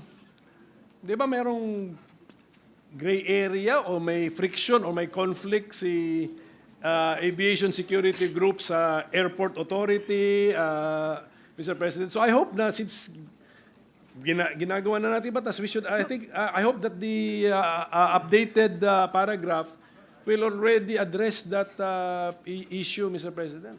Thank you for that reminder, Mr. President. I will read again for possible amendment to improve. So I think I'm glad that the security- sponsor recalls the incident. Yes, no, Mr. sa President. Sa airport po natin. Thank Yeah, you. Thank you. Mr. President. Thank you for reminding me, Mr. President. Thank you, Mr. President. Let's now go to page 33, Mr. Line 29, paragraph 11, our Police Security and Protection Group. Ito po ang ating, they can authorize the giving of protection to private individuals, Mr. President. Okay ito in concept, Mr. President, pero sa implementation, hindi ba parang maraming mga pogo na mga executive, mas marami pa security sa mga elected officials, Mr. President. Does the sponsor confirm this, Mr. President, na nangyayari ito? Yes, Mr. President, I confirm na may mga ganyan na mga police minsan na natawag natin moonlighting. Some of them are not okay, hindi. that Iba. are not sanctioned by the unit, Mr. President. With the issue of the POGO that is very hot right now, no director of the PSPG is foolish enough to assign people to POGO personalities. They will be in hot water, Mr. President. Kung mayroon mang police ngayon na makikita natin nag-i-score sa POGO, they are not sanctioned by their unit. They are moonlighting and they are subject to criminal or administrative sanctions by the PNP. Yes, okay. For as long as hindi pala taxpayers' money yung sweldo nila, Mr. President. But I would like to remind Your Honor, Mr. President, that meron din diyang purma-purma na police, pero hindi talaga yan police, Mr. President. Alam natin yan, kung makaasta, akala mo police, pero hindi pala police yun. And then we have our own office, Mr. President, di ba? To regulate all of these people providing security services, Mr. President. Yes, Mr. President. What would be that office, Mr. President? Police Security and Protection Group, Mr. President. Sila din ba, Mr. President? To supervise the security agencies No. and all of those people. So what if It's SOSYA, Mr. President. ano po yun? Is that Under Civil Security Group. is that an administrative support unit or an operational support unit? Operational Support Unit, Mr. Thank you, Mr. President. And then, Mr. President, can you go to page 35, line 6, on the Integrity Monitoring and Enforcement Group? May we be clarified as to the difference between IMEG and IAS, Mr. President, sa functions po nila? Well, Mr. President, IAS are limited to filing criminal and administrative cases against erring personnel. Pero yung on the ground talaga na nagkakandak ng law enforcement operations, entrapment, basta operations, actual police operations, Mr. President, it's the job of the IMEG. Against their Their own PNP people. Yeah. Yes, Mr. President. If there are reports Okay, so that these people are involved in shenanigans, Mr. President, automatic na nagkakandak na operations ng IMEG. So the actual physical day-to-day action is IMEG, the legal action is IAS. Correct, Mr. President. Thank you for that, Mr. President. So hindi na sa ilalim ni IAS si IMEG, Mr. President? No, Mr. President. It is one of the operational support unit. Yes, but and then IAS is, we consider IAS is sa taas, Mr. President. as a special police office. Special Police Office under the Office of the Chief NP. So paano to, Mr. President, with the detachment of the two, Mr. President, are they expected to closely coordinate, Mr. President? They are mandated to coordinate with IAS, Mr. President. Is it working, Mr. President? Is it working now? I mean, Yes, Mr. President. Maraming police operations na ginawa ang IMEG against erring personnel na IAS ngayon nag-case build up at nag-file ng kaso. Sila may hawak.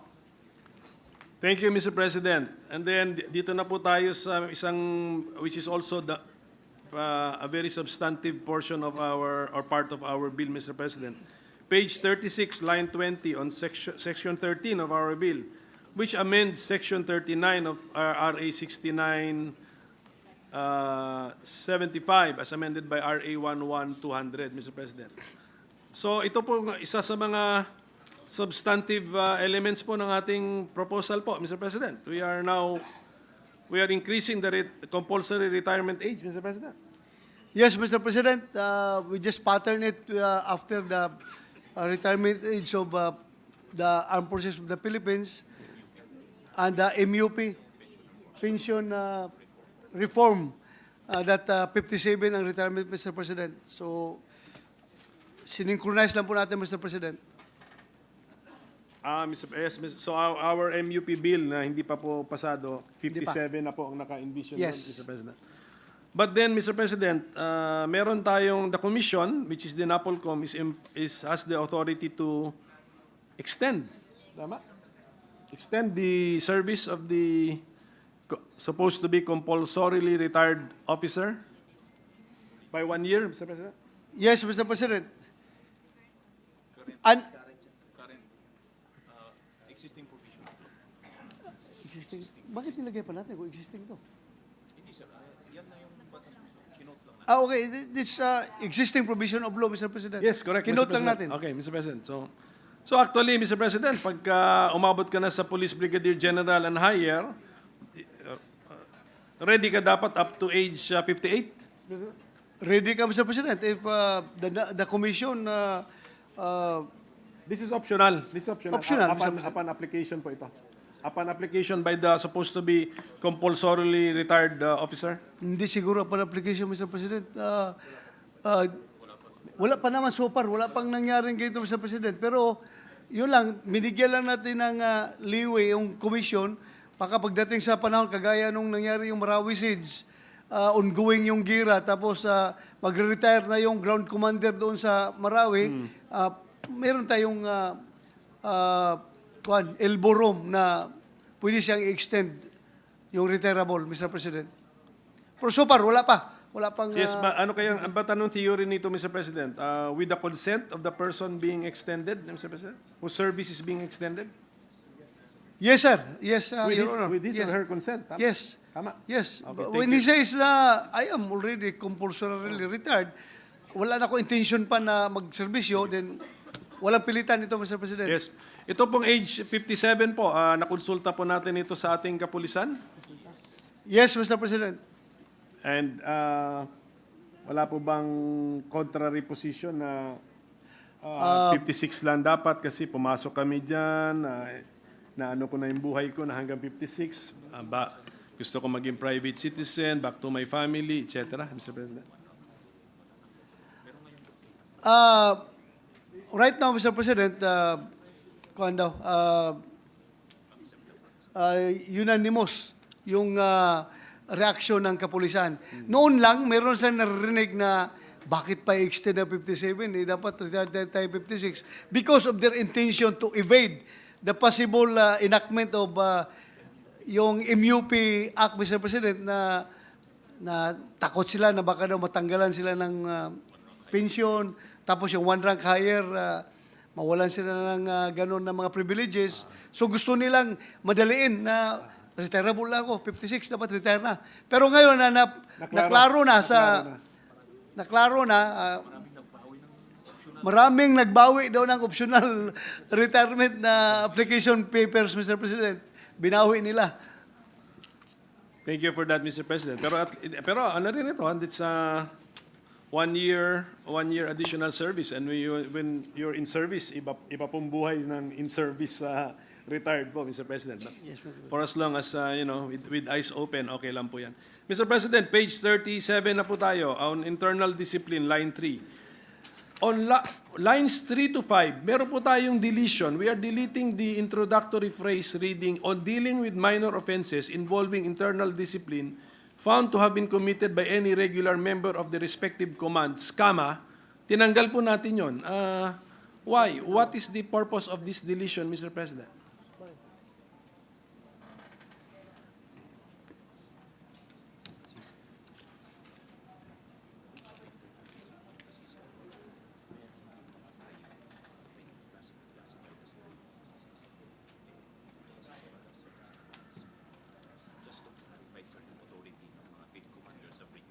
Yeah, Mr. President, the breach of internal discipline, Mr. President, does not only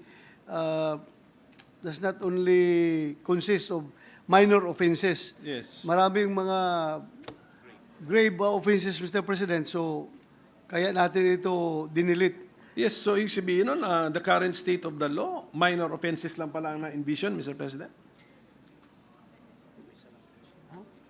Yes, Mr. President, based on the language of the current law. Yes, the current law. So, Okay. minabuti natin na pabigatin natin ito, Mr. Opo, President. dahil dinilit na natin ito, lahat na.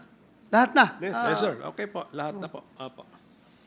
Ngayon po, in this section 41 ito of RA 6775 as amended by RA 8551, ito po ina-amend natin. We're introducing new paragraphs, Mr. President. This time, the Chief PNP shall have the power or authority to immediately order the preventive confinement of any PNP personnel under investigation for or charged with a grave administrative offense and or crime. First question, Mr. President.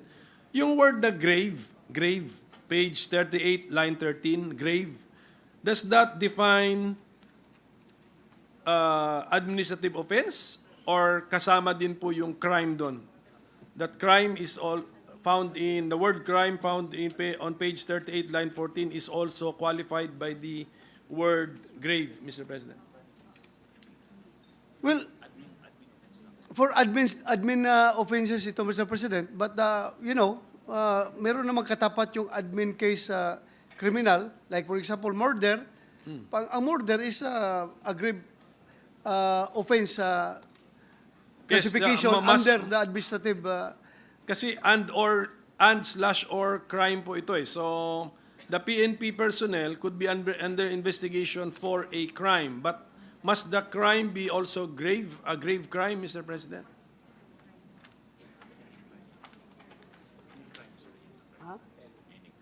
Any crime, Mr. President. Any crime. So the word grave only qualifies administrative offense, Mr. President. Yes, Mr. President. Okay, thank you for that clarification, Mr. President. Ngayon,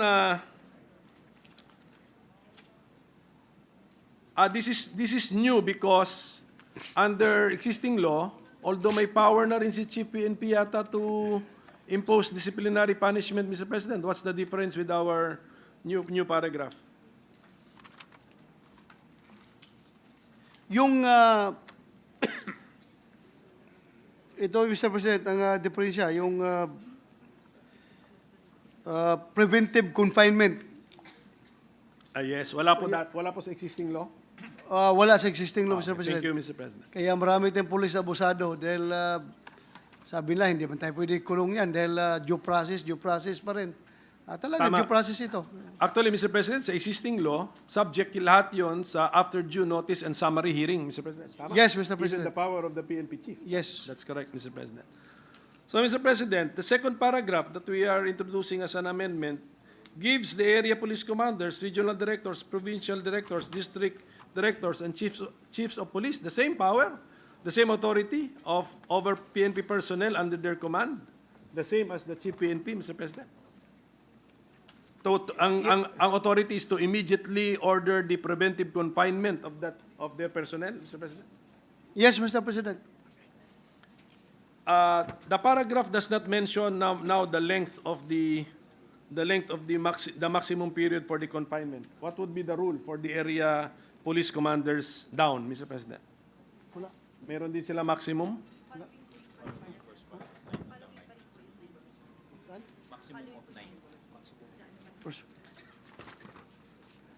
Maximum of 90 days, Mr. President. Okay, so 90 days din po. Yes. In the maximum period found in the first paragraph is applicable to the second paragraph. Yes, Mr. President. Meron pong qualification dito unless sa second paragraph po yung authority ng ating area police commanders, etc. And unless otherwise ordered by the Chief PNP. Ano pong ibig sabihin nito? That the Chief PNP will order them not to preventively confine, Mr. President? Yeah, Mr. President. Yes. proceed.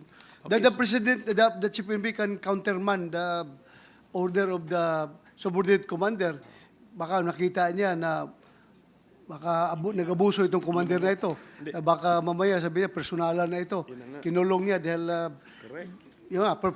for personal reason. So the Chief PNP can countermand the order of that subordinate commander. Yun na nga, Mr. President, parang nakukulangan nga ako ng parang safeguards natin for the possible abuse of this new power, Mr. President. I hope the sponsor is still open kung makaisip tayo ng paraan Yes, how Mr. to... President, please help us. Well, there's one way nga, yung review sa Chief PNP, pero, kung nasa Mindanao nangyari ito na munisipyo kasamang munisipyo po, Mr. President, right? Mr. President, tama ba? Yes, Chief of Police. Yes, oo. The Chief of Police. Isang munisipyo na napakalayo and then Camp Crame is here in Quezon City, Mr. President. Yung baka yung the need only one review, Mr. President, which is the chief PNP. So we must think of ways to put more safeguards against possible abuse, Mr. I think, yeah, we can do it in a manner, Mr. President, that the provincial director can countermand the order, the confinement order of the chief of police, and going up, Mr. President, baka pwedeng ganun.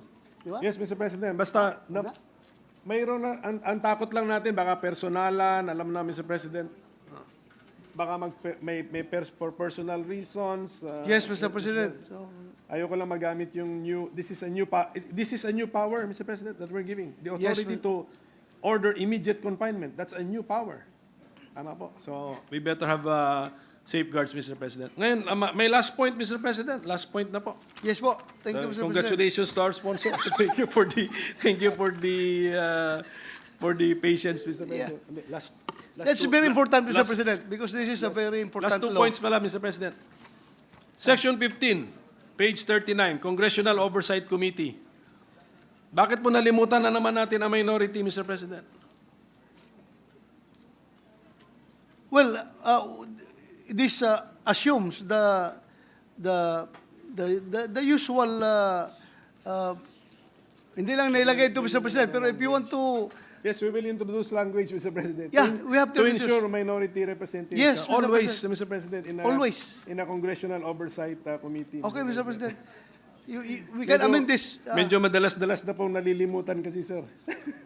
Correct, Mr. President. Then Mr. President, last na po sa repealing clause natin, just for us to be very aware. The repealing clause mentions 2 sections. Talagang expressly repealed po ito. What is section 35-A that we are of RA 6975 as amended by RA 11279, which we are expressly repealing? NPTI, sir. At saka yung PNPA, sir. Yung provision ng transfer ng NPTI at PNPA from PPSC to PNP, sir. Ngayon kasi, sir, kinalaman natin ulit siya, nilagay na natin siya as NFO at saka SPO. Isa. Kasi magiging superfluous siya sir pag hindi natin magiging redundant yung provision na yan pag hindi natin ni-repeat. Mr. President, just to avoid redundancy, Mr. President, if we are not going to repeal this particular provisions of This is about the National Police National Training Police Institute. Training Institute. Oh, saan po siya posibleng redundant, Mr. President? What is the NPTI? Is that a special police office, a directorate, an administrative support unit, or It an is- operational support unit? National Administrative Support Unit, Mr. President. And what is another office or unit taking its place, Mr. President? It is the same unit, sir. The same unit, Mr. President. Pero ni-reorganize na lang natin yung buong NASO. Kaya natin nilagdag sa listahan ng NASO, sir. So, ni-reorganize natin yung list ng mga NASO, Mr. President, at dinagdag natin ito, yung NPTI. Yung kanyang responsibility po, na-retain po natin. Yes, Mr. President. The same. The same. Thank you, Mr. President. And then how about section 67A, Mr. President? It's about the PNPA, Mr. President. Yes, hindi ba delikado na i-repeal natin yung section about the PNPA, Mr. President? Nilipat na natin, Mr. President, to Special Police Office. Pero yung functions niya, practically the same, Mr. President. The wording of section 67-A we have retained in the bill, Mr. President? Yes, Mr. President. The same. Okay, with that clarification, Mr. President, I think we have been sufficiently clarified by our sponsors. Ulitin ko po, the best person to have sponsored this bill, Mr. President, ang dami nating natutunan. Na-appreciate po natin ang organization ng ating kapulisan, appreciate natin ang trabaho ng ating kapulisan. Of course, we will not be able to solve 100% of the crimes. Actually, we cannot even prevent 100% of crimes. Ganun po talaga. I just hope that because of the reorganization of the PNP, it will be more efficient, it will be more effective, and more sensitive to the needs and sentiments of our people para po, the fight against criminality will improve, Mr. President. And maramdaman na, kasi reorganization lang ito, pero sana kahit pagka-reorganize natin, ramdam natin yung pagbabago, Mr. President, sa delivery of services ng ating kapulisan, Mr. President. That is my wish, Mr. President. And I'd like to thank our sponsor and for his patience and, of course, our colleagues, Mr. President. Thank you. Thank you, Mr. President. Your inputs are very valuable in the crafting of this particular Mr. President. Kahit nasabihin mo ilang oras na nakatayo dito, nagpapasalamat talaga kami at napaganda mo itong ating proposed mission, Mr. President. Thank you. Ano tayo? Wala. Amendment. Ready na kami po amendment. Yeah. Yes, we'll just, Majority Leader. Mr. President, there being Close the no period of other, interpellation. there being no other member who wishes to iterate, I move to close the period. Meron pa? Yes. 1 second. There's feelings. Mr. President, I move to suspend the consideration of the said measure. Consideration suspended.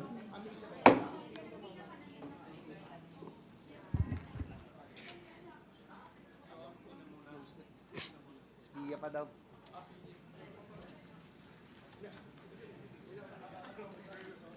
Sinawag na. Salamat. Okay lang. Pwede NIR, guys? Habang kaya pa ni ano? Tapusin natin yung NIR.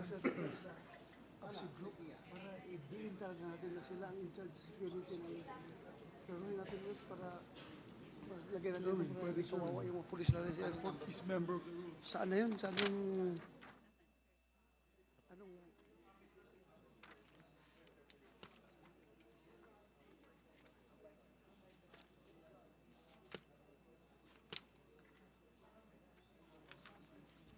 Session suspended.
Mr. President, I move that we resume consideration of Senate Bill number 2507 under Committee Report number 177.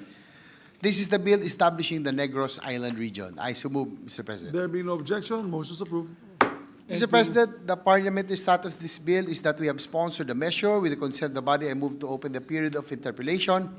And I move that I be recognized and to interpellate our distinguished minority leader. I so move, Mr. Our President. distinguished Deputy Majority Floor Leader, author and sponsor of the measure, Senator J.V. Ashton, is recognized. And to interpolate a distinguished Minority Floor Leader, Senator Quirino Coco Pimentel III. Thank you, Mr. President, and congratulations to our sponsor for sponsoring this measure, and to the authors for coming up with this idea, Mr. President, which I think is already an old idea, Mr. President. Old in the sense that this has been entertained before, Mr. President. Yes, yes, that is correct, Your Honor, Mr. President. There was an executive order by then President Benigno Aquino creating the Negros Island region, and there was already a technical working group composed of DBM, DILG, and other important agencies. But during the time of President Duterte, the said executive order was revoked. So the intention of creating the Negros Island region, of having Negros Oriental and Occidental, having the regional offices split between the two provinces, later did not materialize. So the region they went back, no? Negros Oriental, the regional offices is only went back to Cebu, and Negros Occidental now the regional office now in Iloilo, and that's the problem, Mr. President, Your Honor, is because it's really difficult because they have to cross the seas, no? For example, in Negros Oriental, they have to cross, take the Roro going to Santander, and another 3 to 4 hours going to Cebu. So that is the reason, Mr. President, that Your Honor, that the Senate President himself, I myself also, again, filed this bill for the creation of the Negros Island region, to not only for convenience, but more so for the efficiency and the delivery of government services for the Negrenses. Thank you, Mr. President. And since this has been entertained before, and I have been informed that on May 29, 2015, President Benigno Aquino III already signed an executive order creating the Negros Island region, but never implemented, Mr. President. Is that correct? Never. Yes, Your Honor, because it was signed already towards the tail end of his term. There was only a technical working group that I think just met, and it was not really implemented. Correct. Unfortunately, because of circumstances, President Duterte issued an executive order for the revocation of EO number 183 because of priority government programs, Yes. no, where funding is insufficient at that time. So the official reason during the Duterte administration given by then Secretary of the DBM, Secretary Benjamin Jokno, was the lack of funds, okay, to establish a fully functioning Negros Island region. So are we already over that obstacle, Mr. President?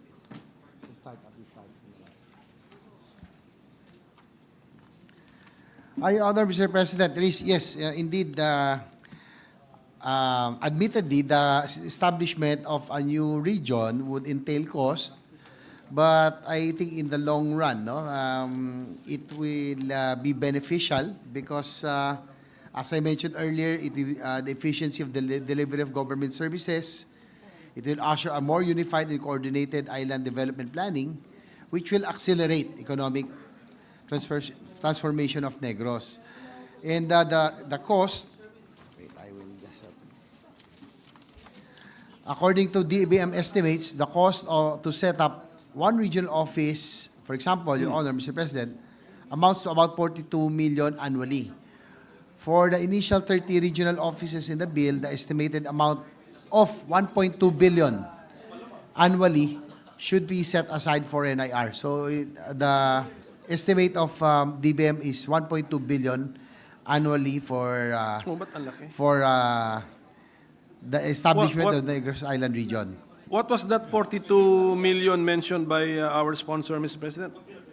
42 million a year. What was that?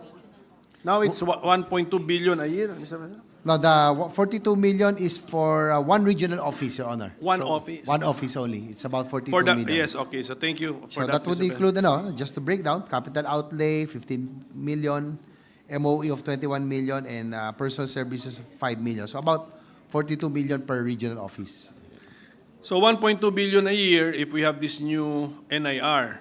But then, yung kanilang mga mother regions, will the mother regions be saving money, Mr. President?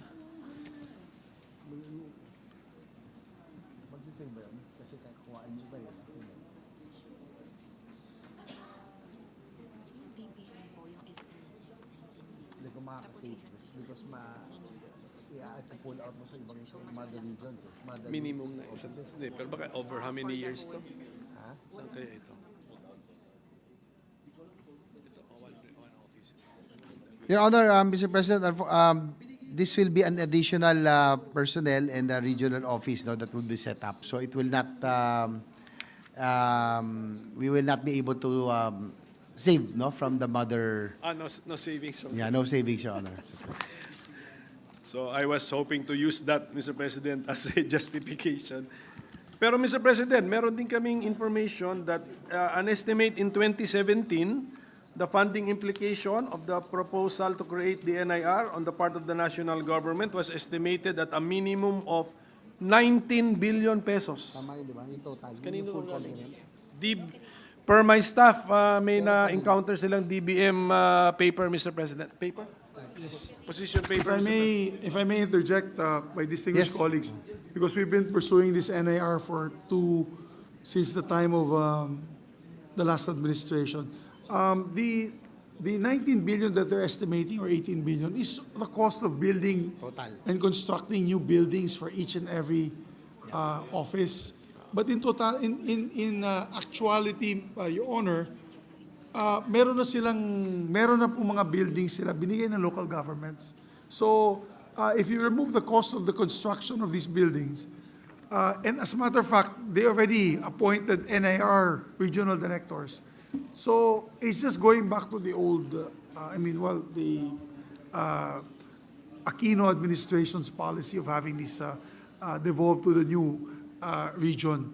Pero I believe the 18 billion was in totality of the construction of new centers. Hindi na po kailangan tumayo ng new center.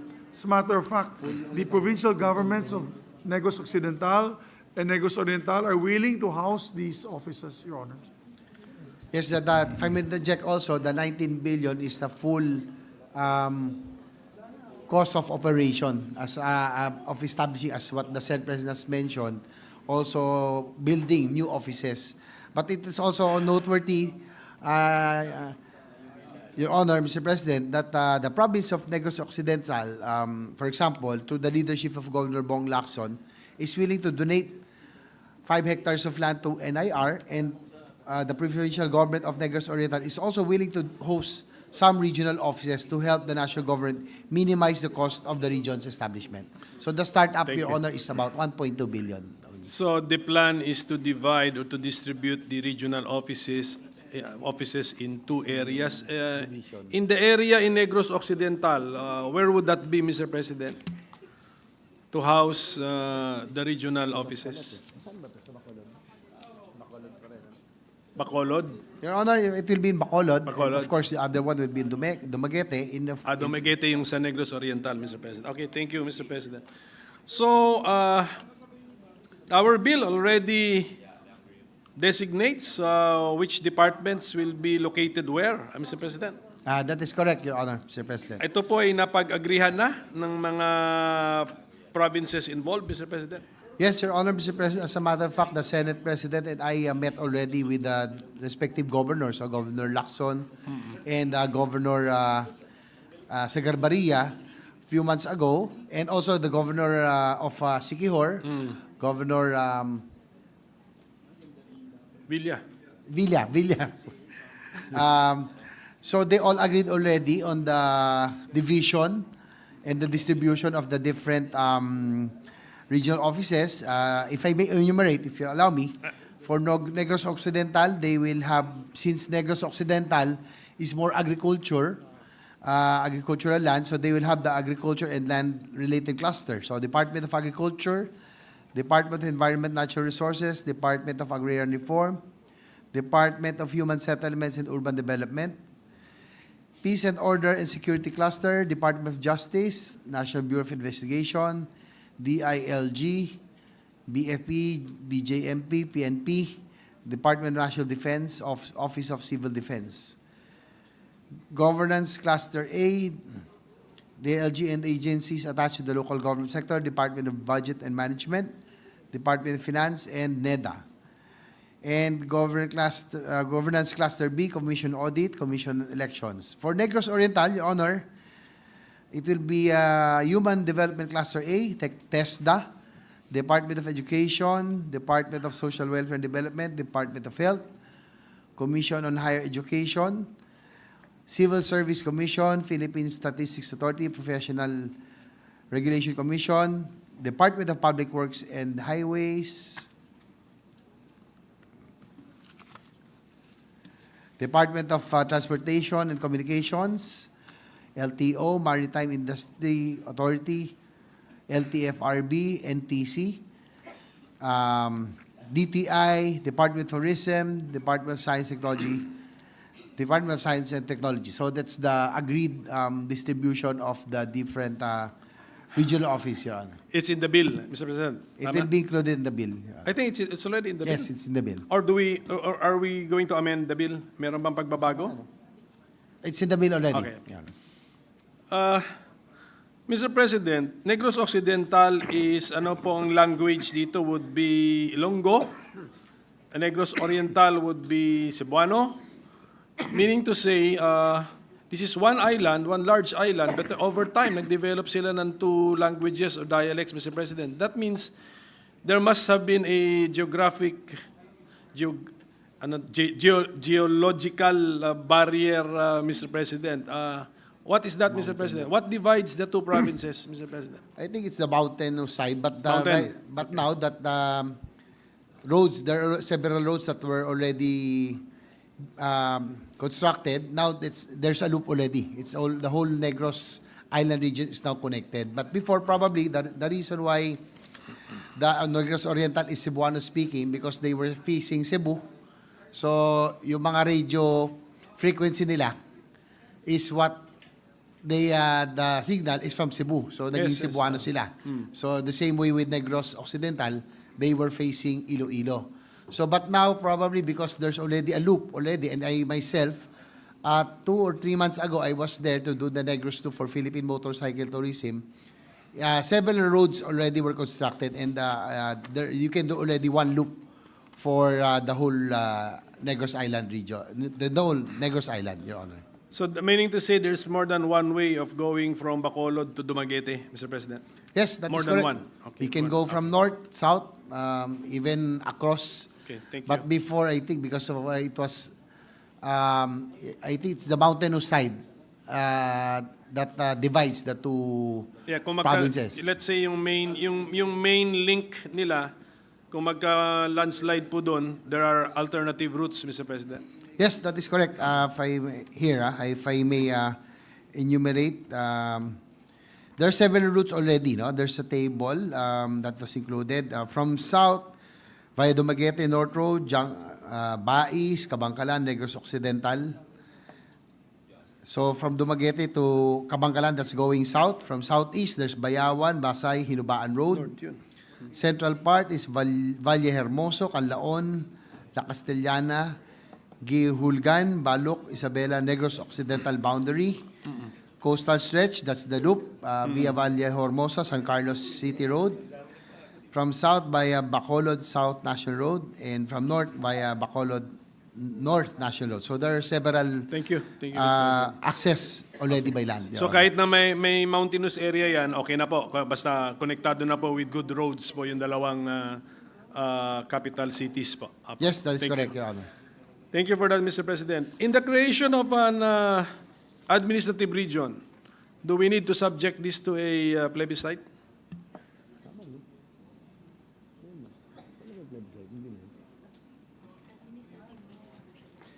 Your Honor, Mr. President, I don't think it's we need to have a plebiscite because we have two administrative regions also that were established through law, namely Caraga administrative region through RA number 7901 and Mimaropa region through RA Yes. 10879. And the latest is the Bangsamoro Autonomous Region in Muslim Mindanao, the BARM, which was created to RA 11054. Na plebisito po yan. Ang BARM na plebisito po Yes, yan. because this is a political unit, Your Apa. Honor. Okay, yes, I agree na in the creation of an administrative unit, hindi na kailangan ng plebisito. But the consultation, do we stop at the governors, Mr. President? Kasi from what I've heard from the sponsor, Mr. President, only the governors are being consulted, Mr. President. Yes, they had a public hearing na po sa localities. Ang congressmen, so they had it there. Then sa atin, it was here in the Senate.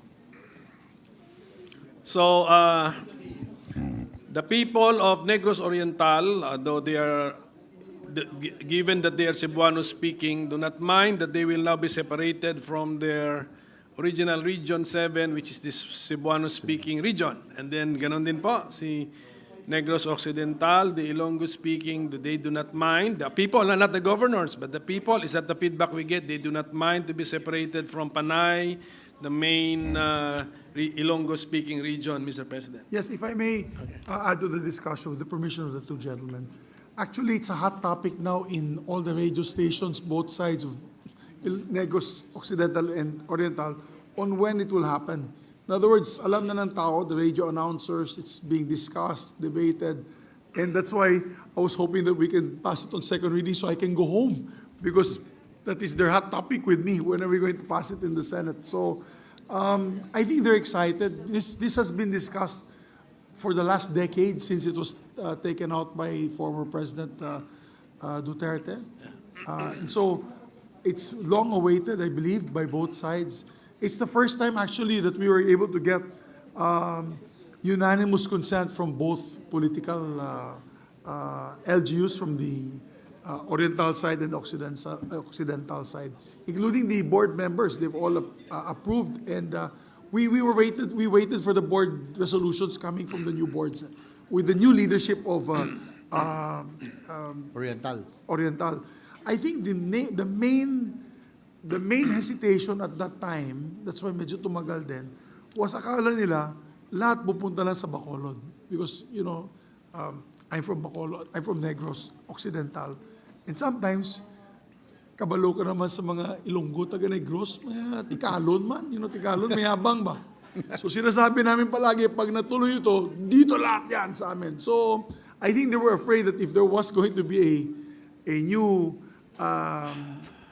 regional center, baka kala nila lahat sa Negros, sa Bacolod, lugi naman yung taga-Oriental. But it so happened na hindi pala ganun. That's why we had to split. The DA, I believe, will be in Negros Oriental. Occidental. DPWH will be in Oriental. Yung DBM will be in Occidental. So, it was a happy blend. That's why it took a while, and I would like to put this on record for the media in region, in that new, hopefully established region. Tumagal siya because we had to get that win-win solution. Alam mo naman, boss, magaling tayo sa win-win solution siguro. And we were able to come up with that win-win formula, and which got the unanimous consent of all regions. And who's very excited about this, my dear colleagues, is Siquijor. Because imagine how far they have to travel from Siquijor to Cebu. Mas malapit sa kanila yung Siquijor, Dumaguete. Yung Siquijor Dumaguete is only a 10 to 20-minute ride, boat ride. From Cebu, malayo. Talagang hindi nila mapupuntahan yung Region 7. Your Honors. Thank you for allowing me to share the discussion. If I may you. interject also, it's really very inconvenient from Negros Oriental to go to the regional offices in Cebu. As I mentioned earlier, they have to take a Roro from Dumaguete to Santander and another 3 to 4 hours of land travel going to Cebu City. So it's really inconvenient. Just to be very clear, no? Guimaras is not included. Tatlo lang provinces dito. Negros Occidental, Guimaras Negros would stay Oriental, with and, Region 6, Your Honor. And Siquijor. Guimaras is with the Region 6. Region 6.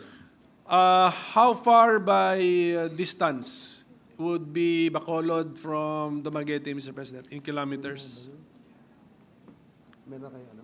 Dito po yun natin dinidistribute yung mga opisina po, no? Sa dalawa? Okay. So, may we know the distance in kilometers?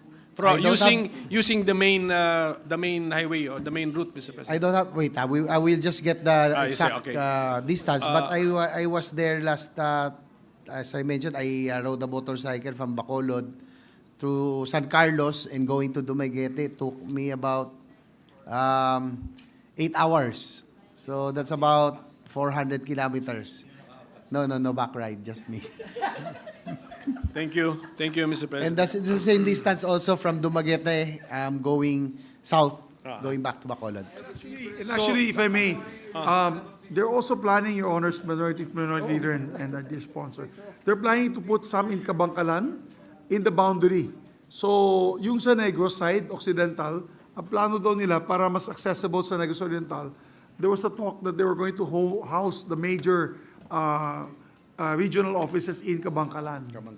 So, yung Kabangkalan, that's about 1 hour na lang from Dumaguete. Malapit na lang siya. Who will make the decision, Mr. President, on the actual location of the regional offices?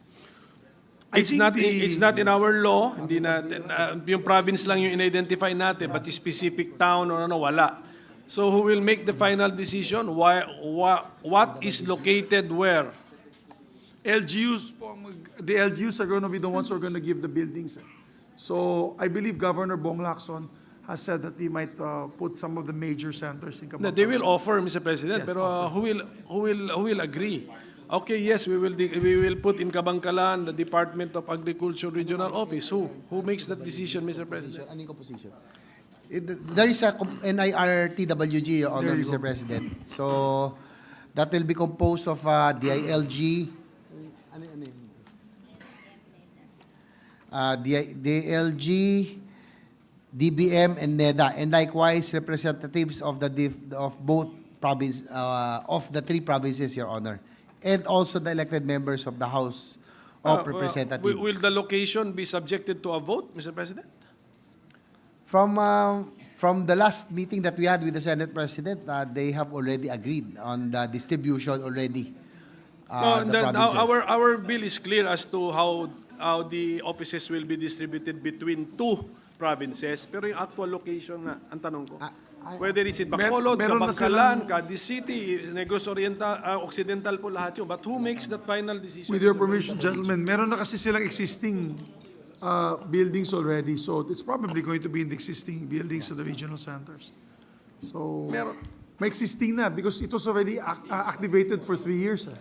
So yung DPWH Regional Director for NIR already had an office in Kabangkalan. Their offices were in Kabangkalan. And then I believe there were some offices of different agencies in Bacolod. Meron na rin sa Dumaguete. Sige, thank you for that, Mr. President. Basta klaro lang po yan kasi that might also cause the delay in the implementation of this law, Mr. President. Actually, meron pa tayong technical working group kaya ang inisip ko there is a time lag siguro when we approve the bill and then the actual putting up of the regional centers, Mr. President. What would be the expected time lag, Mr. President? Taon ba ito? 3 years.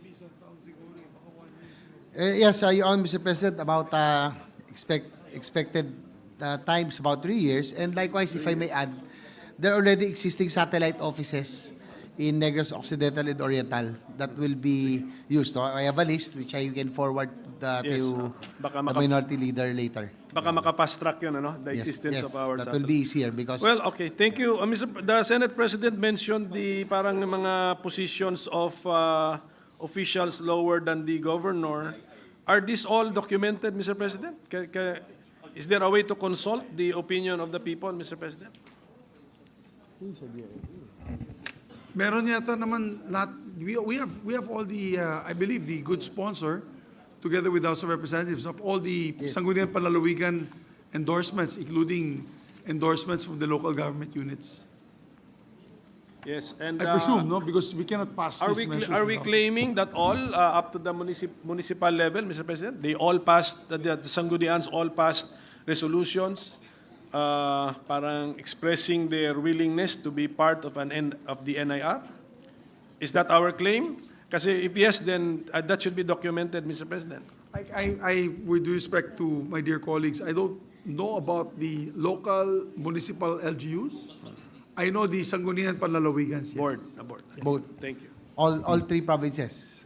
Of all, yes. At least we have that, ano? Yan, sure tayo doon. We have that. We have the Yes. board resolutions of the 3 provinces which will compose the NIR, Mr. President. That's correct, Your Honor. Mr. President, Section 5, creation of technical working group. We don't have any provision as to the funding of the technical working group. Should the section be necessary, Mr. President? So maybe the sponsor can amend. Yes, Your Honor, Mr. President, thank you for pointing it out, but they will propose an amendment Yes. that will include the funding for the CENTWG. Okay. Just a few more questions, Mr. President. Bakit ang Siquijor hindi natin binalatuan ng kahit isang regional office, Mr. President? If I may answer, they themselves had said it's all right because baka masyadong mahirapan naman yung pupunta doon. But they're happy that it's in Dumaguete. The major ones are in Dumaguete. Okay, Mr. President, ang sabi natin declaration of policy, the state wants to promote efficiency in government. How does the NIR promote efficiency, given the fact that even the regional offices we are distributing separated by 400 kilometers of distance, Mr. President? I think it's only about 200 kilometers. Okay. Yes, about 200 kilometers. What is the correct na? What is the Yung correct? total is that's 2 days of What's the riding. correct? Your Honor. 200 na, 200. About 200 only. The most direct way. Sige. Will that promote efficiency, Mr. President? Yes, if I may read the rationale. Of course, first of all, the creation of the NIR will usher a unified and coordinated island development planning and will accelerate the economic transformation of Negros. As to your point, there will be efficiency in the delivery of government services. Negreses will no longer cross the seas to the respective government regional offices for transaction and services.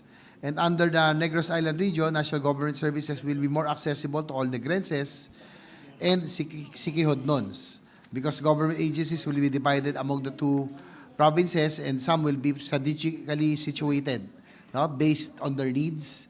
Sa Occidental, they will get the agencies or departments that's connected to agri because they're more agricultural. The other side will be for more business and tourism. So aside from the economic gains, the creation of NIR will also facilitate the maintenance of internal security and peace and order. So it will be easier also for the one regional office to supervise one island. Because the existing Negros Oriental, the regional offices is still in, police office is still in Cebu, and Occidental is in Iloilo. So there will be integrated development planning, tourism promotion and development, and protection of the environment and management of disaster risk reduction. Thank you, Mr. President. At any rate, Mr. President, governance is actually an experiment. You really make adjustments all the time, Mr. President. So parang evolving yan eh. Governance ideas is evolving, are evolving, Mr. President. We are looking for the best formula for good governance or the best governance. And if the people are clamoring for it, who are we to say that we should not continue with this experiment being clamored by the people to be affected, Mr. President? So So we have been sufficiently, this representation has been sufficiently clarified, Mr. President. I thank the sponsor and I interpose no objection to the creation of the Negros Island region. Congratulations to the authors also, Mr. President. Thank you very much. Thank Thank you you. about the idea. Minority Thank you Floor to our Leader. Yes, Mr. President, I'd like to thank the minority leader for supporting also the Negros Island region bill. He's a PROMD like us. He's from a provincia, so he knows how much development can be attained when these regional offices are there. Thank you very much, my dear colleague, Senator Pimentel. A session suspended for a minute.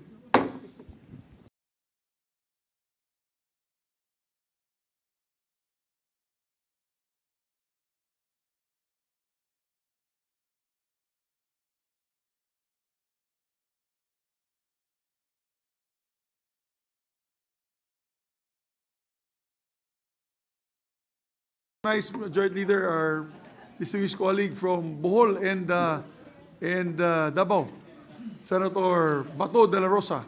Thank you, Mr. President.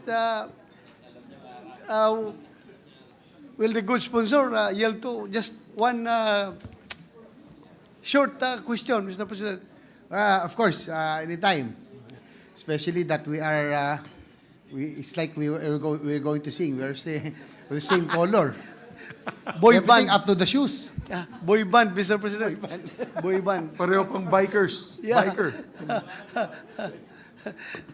Yeah, my question, Mr. President, is that during the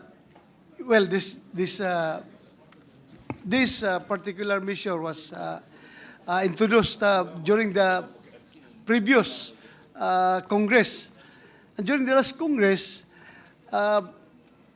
the late Governor Digamo had been aggressively campaigning against this particular measure. So, gusto ko lang maklaro, Mr. President, kung sa ngayon, yung present leadership at present sentiment ba ng Negros Oriental is in favor of this particular measure, Mr. President? Thank you for that question, Your Honor, Mr. President. Yes, that is correct. At that is the reason also that's why we really did not push for this, although this measure was passed already in the House of Representatives, because we wanted to clarify, we wanted to talk to Governor Digamo, who had apprehensions at that time. But I would think that it was more political, no? Because those who passed the measure in the House are not his allies, because the Governor Digamo is an independent. But before he passed away, we already had we were able to talk to him already, no? Kaya lang sayang nga lang po ay yun nangyari sa kanya. But at that time he was already open, because we told him that it was the two Negros provinces that would benefit, and I think Governor Bong Lacson already reached out to him at that time. So I would think, Your Honor, Mr. President, that his apprehension back then was more political, because it was Tevez. Away nila ni Tevez. Away and Tevez yan eh. Lim Kay Chong. Yeah, So yeah. these representatives were not his allies back then.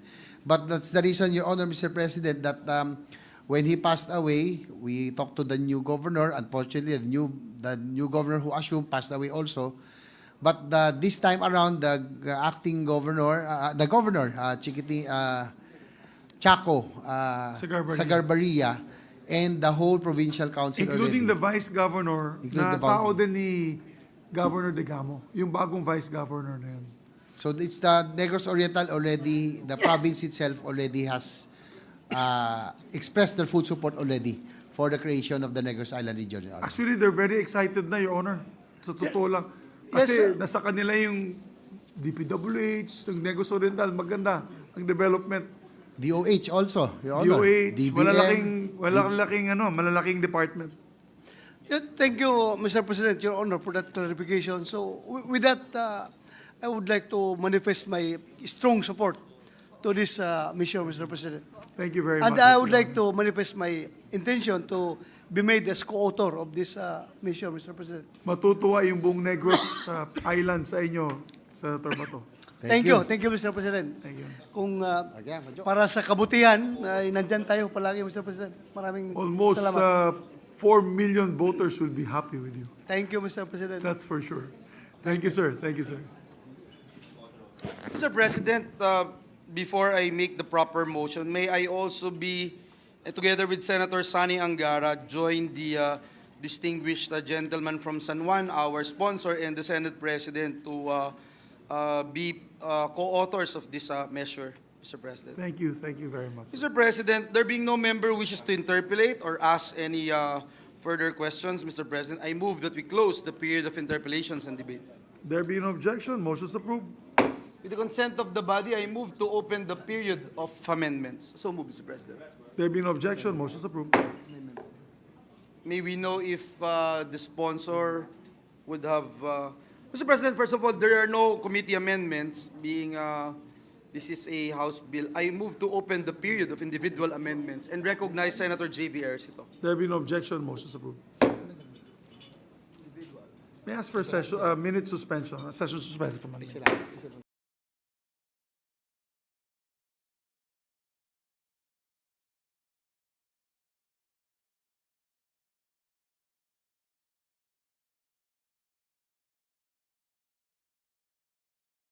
Previous motion, Mr. President, and recognize the author, the sponsor, Senator J.V. Ercito. Yes, thank you, Mr. President. Your Honor, we only have one amendment. On page 4, line 1, insert a new section to read as follows. Section 6, appropriations. The amount necessary to carry out the provisions of this act shall be charged against the current year's appropriations of concerned agencies. Thereafter, the amount needed for the implementation of this act shall be included in the annual General Appropriations Act. Second, number 2, lastly, renumber the succeeding sections accordingly. That's all, Mr. President. Thank you. No objection, Mr. There are no President. objections, motion is approved. Thank you very much, Mr. President. With no other individual amendments, I move to close the period of individual amendments. So move, Mr. President. There being no objection, the period of individual amendments is closed. Mr. President, with the consent of the body, I move that we approve on second reading Senate Bill number 2507. I so move, Mr. President. There being no objection, House Bill number 2507. 2507 is hereby approved on second reading. Congratulations. Thank you and congratulations to our authors. Mr. Thank President, you. I move that we suspend consideration of Senate Bill number 2507. Consideration of measures suspended. Mr. President, this juncture, we are in a receipt of a bicameral conference committee report on the disagreeing provisions of Senate Bill number 2426 and House Bill number 8525. This is the bill on Tatak Pinoy, Proudly Filipino Act. With the permission of the body, Mr. President, may we recognize the chairperson of the Senate panel, the hardworking chairperson of the Senate Committee on Finance, Senator Sani Angara, to give us the highlights of the conference committee report. There being no objection, motion approved. We'd like to recognize the very hardworking Committee on Finance Chair, Mr. Tatak Pinoy himself, Senator Angara. Thank you, Mr. President, Majority Leader, distinguished colleagues. Because of the lateness of the hour, I know the Senate has a party and we have other official business to take up. With the permission of the body, I'll just summarize that we made, the BICAM made amendments to Section 4, Section 8, Section 8B, and Section 17. And I just propose that it be read into the records for posterity, Mr. President. So move. Mr. President, I move that we approve and ratify the bicameral conference committee report on the disagreeing provisions of Senate Bill number 2426 and House Bill number 8525, and let the text of the joint explanation be deemed read into the records of the chamber. So move, Mr. President. There being no objection, the Bicameral Conference Committee report on the disagreeing provisions of Senate Bill number 2426 and House Bill number 8525 is hereby approved and ratified. Mr. President, Majority Leader, I just want to thank the leadership of the chamber because your support was not only within the chamber but even all the way to the LEDAC and even lobbying with the other house to pass the bill. Many thanks, Mr. President. Thank you very much. It's a very Majority Leader, salamat po. worthwhile measure. Thank you, Mr. President. May I ask for a minute suspension? Session suspended for 1 minute.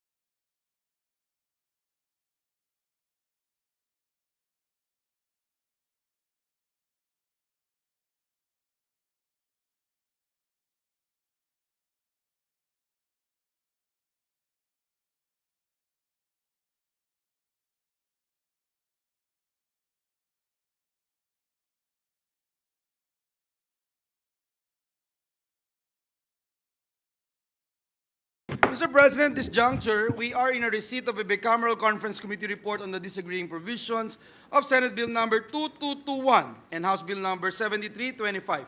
This is the bill on the Magna Carta of Filipino seafarers. With the permission of the body, may we recognize the chairperson of the Senate panel, the gentleman from Isabela and Davao, Senator Rafi Tulfo, to give us the highlights of the conference committee report. So move, Mr. President. Our distinguished colleague, the sponsor of the measure, Senator Rafi Tulfo, is recognized. Mr. President, distinguished colleagues, ladies and gentlemen, as the chairperson of the Senate Committee on Migrant Workers and the chairperson of the Senate panel, I have the honor to present the Bicameral Conference Committee report on the disagreeing provisions of Senate Bill number 2221, entitled An Act Providing for the Magna Carta of Filipino Seafarers, and House Bill number 7325, entitled An Act Instituting the Magna Carta of Filipino Seafarers. The Senate and the House panels met last December 5, 2023, to discuss and work out a reconciled version of our respected bills. Mr. President, I would like to thank our fellow conferees from the Senate, Majority Floor Leader Joel Villanueva, Senator Francis Cheese Escudero, Senator Amy Marcos, and Deputy Minority Floor Leader Risa Hontiveros, and our conferees from the House of Representatives, led by Congressman Ron Salo, Chairperson of the House Committee on Overseas Worker Affairs, and the head of the House panel, with Representatives Marisa Del Mar, Magsino, Sandro Gonzales, Kimer Adan Olaso, and Marlene Primicias Agabas as members for keeping an open mind in reconciling the different provisions of the bills. Konting-konti na lang po, and this Magna Carta of Filipino Seafarers will have concluded its long and turbulent journey. It is ready to go home to our beloved Filipino seafarers and be a lighthouse to their voyages. Mr. President, nobody has a monopoly of good intentions. Lahat po tayo dito, 100% sigurado ako. Ang gusto ay mapabuti ang ating mga marino at ang industriyang kanilang pinagkukunan ng hanap buhay. But of course, in an open marketplace of ideas, we will have different opinions on how to achieve this. Fortunately, the Bicameral Conference Committee that tackled the Magna Carta of Filipino Seafarers was a collaborative process between representatives from both houses. Everyone has the same intent, to come up with the best law that will protect and promote the interests of our seafarers. Mr. President, I'm happy to announce that matters have been ironed out in the BICAM. First, the matter of the annual leave. In the House version, they required 2.5 days per month in compliance with MLC, while in the Senate version, the annual leave was pegged at 4.5 days based on the industry practice. In the end, the BICAM members agreed at a compromise of 3.5 calendar days per month of employment. Second, the Senate adopted the House version institutionalizing the shipboard training, which will be regulated and monitored by the Marina. This ultimately addresses the repeated concern on the credentials of our seafarers and their compliance with the STCW. This would fulfill our commitment with the European Maritime Safety Agency, or EMSA.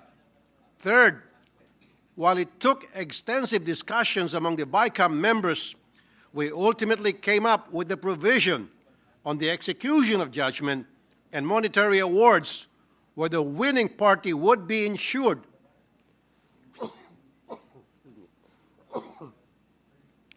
restitution of the disputed monetary award in case of a reversal on appeal. Mr. President, the BICAM version providing for a bond for the disputed portion is a response to the problem of unrestituted amount of 2.57 billion pesos when cases are reversed in favor of ship owners. This is to substantial to be ignored. And indeed, the international shipping industry has taken notice of this. While the number of seafarers deployed seems to be increasing, it is just because the market for seafarers have increased substantially in the past years. In truth, there is already a decline in the market share of Filipino seafarers. We are no longer the first choice of the international shipping industry, despite the fact that they acknowledge that the Filipino seafarer is the best in the industry. Dealing with the complications caused by the ambulance chasers is too cumbersome and costly for them that they would rather hire seafarers from other nations.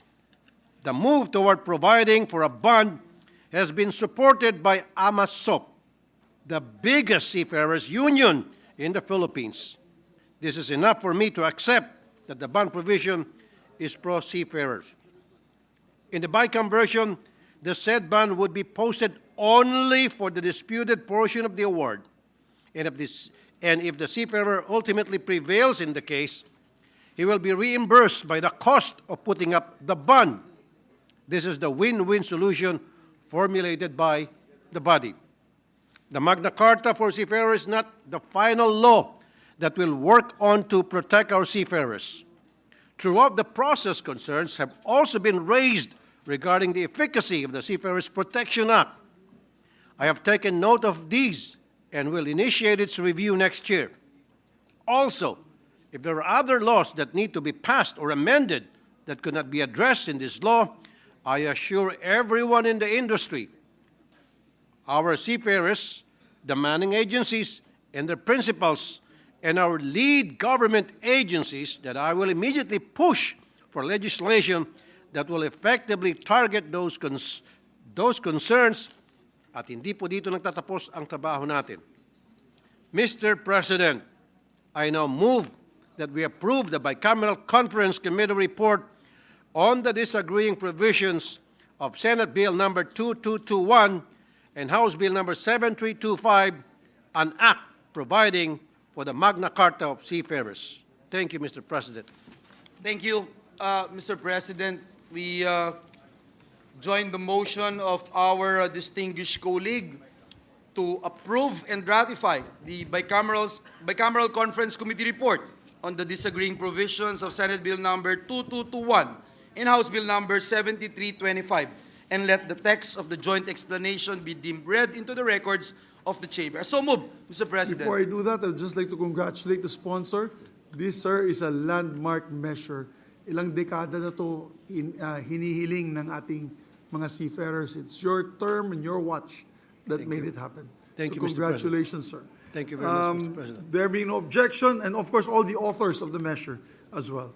There being no objection, Bicameral Conference Committee report the disagreeing provisions of Senate Bill number 2221 and House Bill number 7325 is hereby approved and ratified. Congratulations. Mr. President, may I be allowed to just Yes. give a few words? Please Mr. proceed. President, in the interest of time, we'd like to have our explanation of vote on the Bicameral Conference Committee of the Magna Carta of Seafarers be inserted into the records, Mr. President. Thank you very much. Mr. President, I just wanted to put on record that at last, Mr. President, we have a law protecting and giving due justice to our Filipino seafarers. And one thing is clear, Mr. President, there is no mention of escrow or fiduciary account in the bicameral report. We also believe, Mr. President, that any reimbursement due to the seafarer should be automatically given to him, including legal interest, Mr. President. Nagpapasalamat po tayo sa pamumuno ng ating kaibigan, kasamahan, chairperson ng Senate Committee on Migrant Workers na si Senator Raffy Tulfo dahil karamihan po sa ating mga iminungkahing amyenda na inilahad po natin dito sa Senado noong pa man ay nanatiling nakapaloob sa Bicameral Committee report ng Magna Carta for Seafarers. Kaisa po tayo, Mr. President, ng ating mga marino para siguruhin na magkaroon po ng isang tunay na Magna Carta para po sa ating mga bagong bayani. Maraming salamat and may God bless us all. Mr. President, the distinguished lady, our Deputy Minority Leader, would just like to insert or manifest. Is taking the floor. I move that she be recognized, We Mr. President. recognize Senator our Deputy Rizon. Minority Floor Leader, Senator Rizon Tiveros. Salamat kaayo, Mr. President. Yes, I would just like to manifest that I will I request to have my explanation of yes vote to the Magna Carta of Seafarers inserted into the record. Salamat We kaayo, take Mr. note. President. Thank you very much, Deputy Majority Floor Leader, Minority Floor Leader. Pia, please. Mr. President, at this juncture, Mr. President, I move that we resume consideration of Senate Bill number 2449 under Committee Report number 137.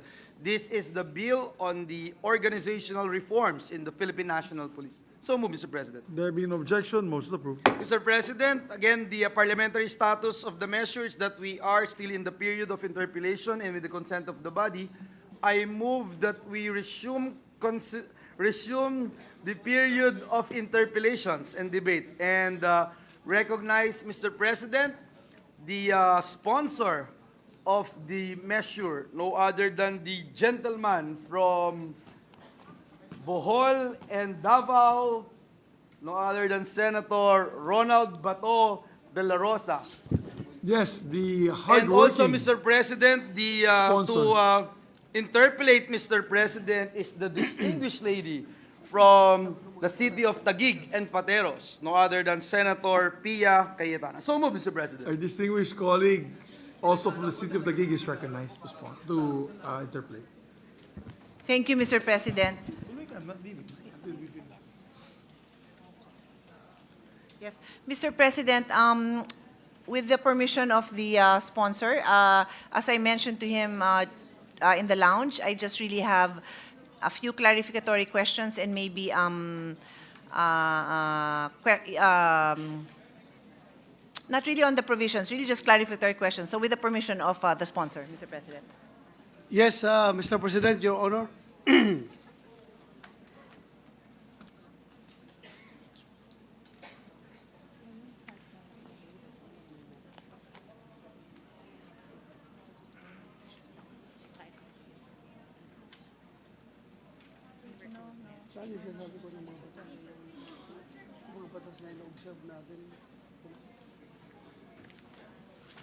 Thank you, Mr. President.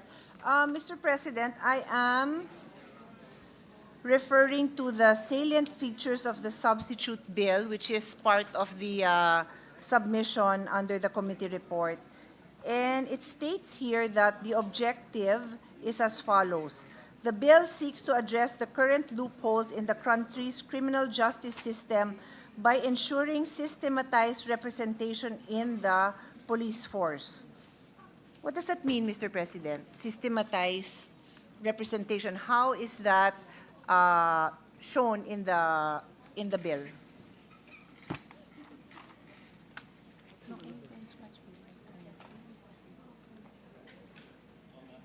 Because I read the bill, Mr. President, and we understand that there are certain powers given to the PNP, the chief, and then there's the creation of different units, but we are not clear on how this systematized representation, which I believe is a very important objective. Well, Mr.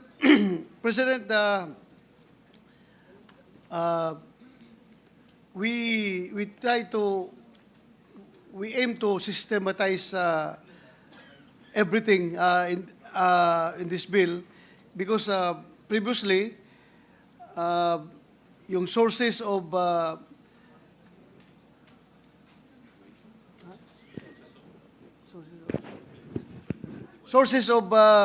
legislation na pinanggalingan ay merong galing sa Napolcom, merong galing sa iba-iba pong sources, Mr. President. So, gusto natin isahin through this measure.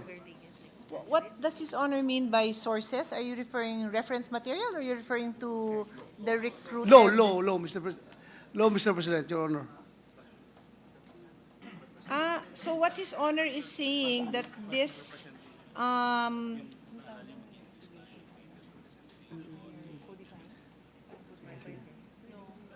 Akin na nga yung consent. Bigyan nga ako ng so what His Honor is saying is the objective of this bill is to consolidate various laws governing the PNP?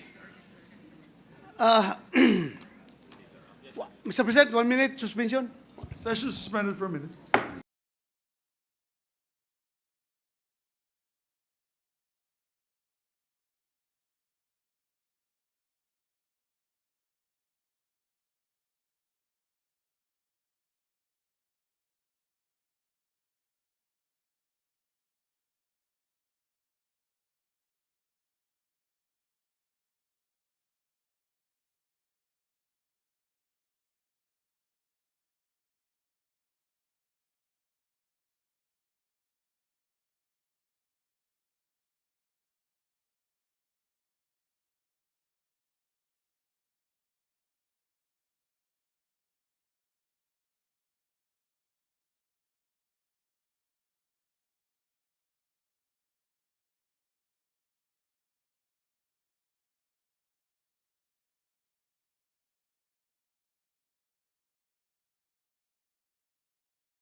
Mr. President,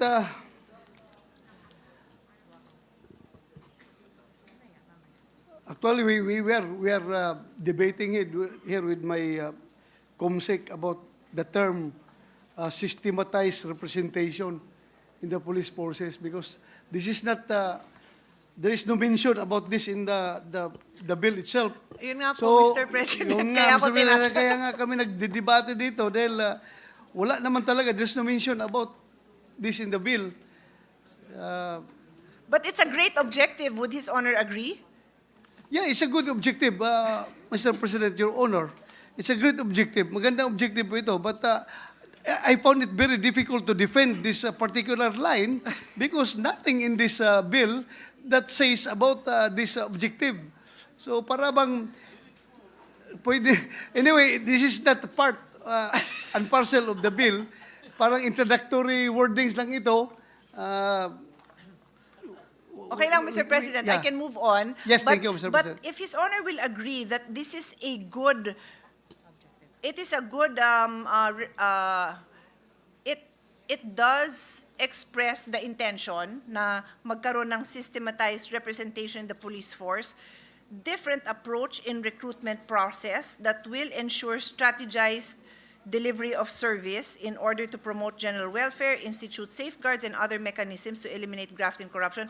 If that objective still captures the essence of this bill, then I will still proceed even though that phrase is not present in the bill. Certainly, Mr. President, Your Honor, you can proceed, please. So ang next line kasi is different approach in recruitment. So I was really interested in that kasi my understanding na ako na lang magbibigay ng sarili kong understanding of systematized representation, and I'm pretty sure it's limited kasi nanggaling po yan sa mga experts nyo. But my limited understanding would be, tatagalugin ko, di magkakaroon ng sistema to ensure na meron tayong representation from all over the country. Naisip ko, not just sa gender, which is what I told His Honor na yun ang particular line of interest ko, to be sure na magkaroon ng representation ng kababaihan. And how will you go about that recruitment process? Will you go to the schools telling them that the PNP is going to provide a bright future for you?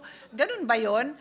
Kasi hindi ko alam kung yun ang ibig sabihin nun. And then, baka the representation also means that they will recruit from all over the country so that those from the north and the south, you will have a united PNP.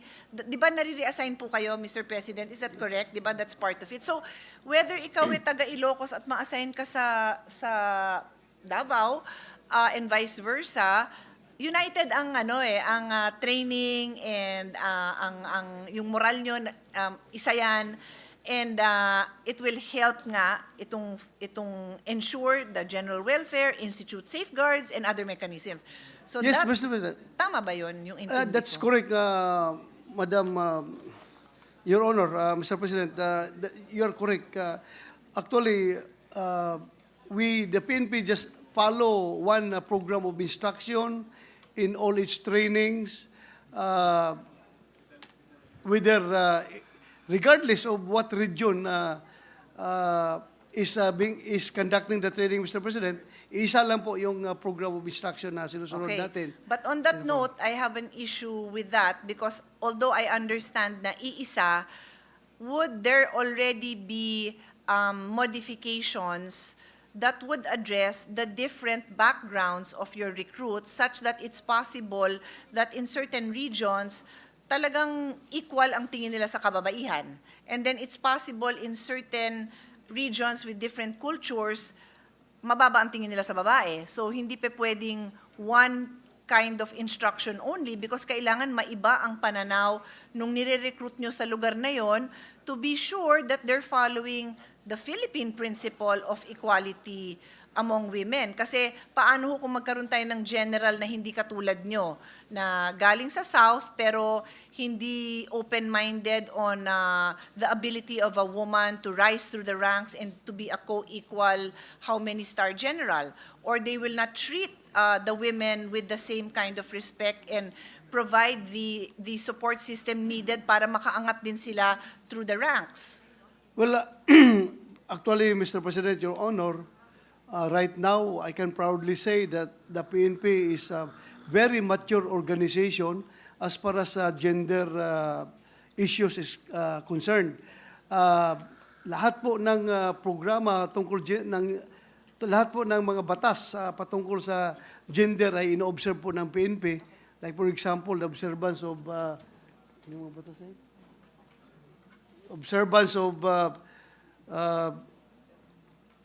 Republic Act number 6725, Republic Act 7192, the Magna Carta for Women Act. Lahat po ito ay ino-observe ng PNP, Mr. President, Your Honor. At yung general policy po yan sa recruitment ng PNP that there should be at least 10% of the recruits are women, and 5% of the budget of the PNP is dedicated for gender development. Mr. President, Your Honor. Yeah. Thank you for that, Mr. President. I will revert with a quick comment on the percentage, no? Yung nabanggit niyo po is 15%, ang minimum of 15% yung goal, no? For the recruitment. For the recruitment. But right now, Mr. President, Your Honor, the actual strength of PNP is that the ratio is 1 woman, 2 women per 10 men in the PNP. That's 20%. So 20%. Oo. 20%. But tama ho ba yung assumption ko that there would be areas in the organization na mas maraming babae at meron ding mas konti?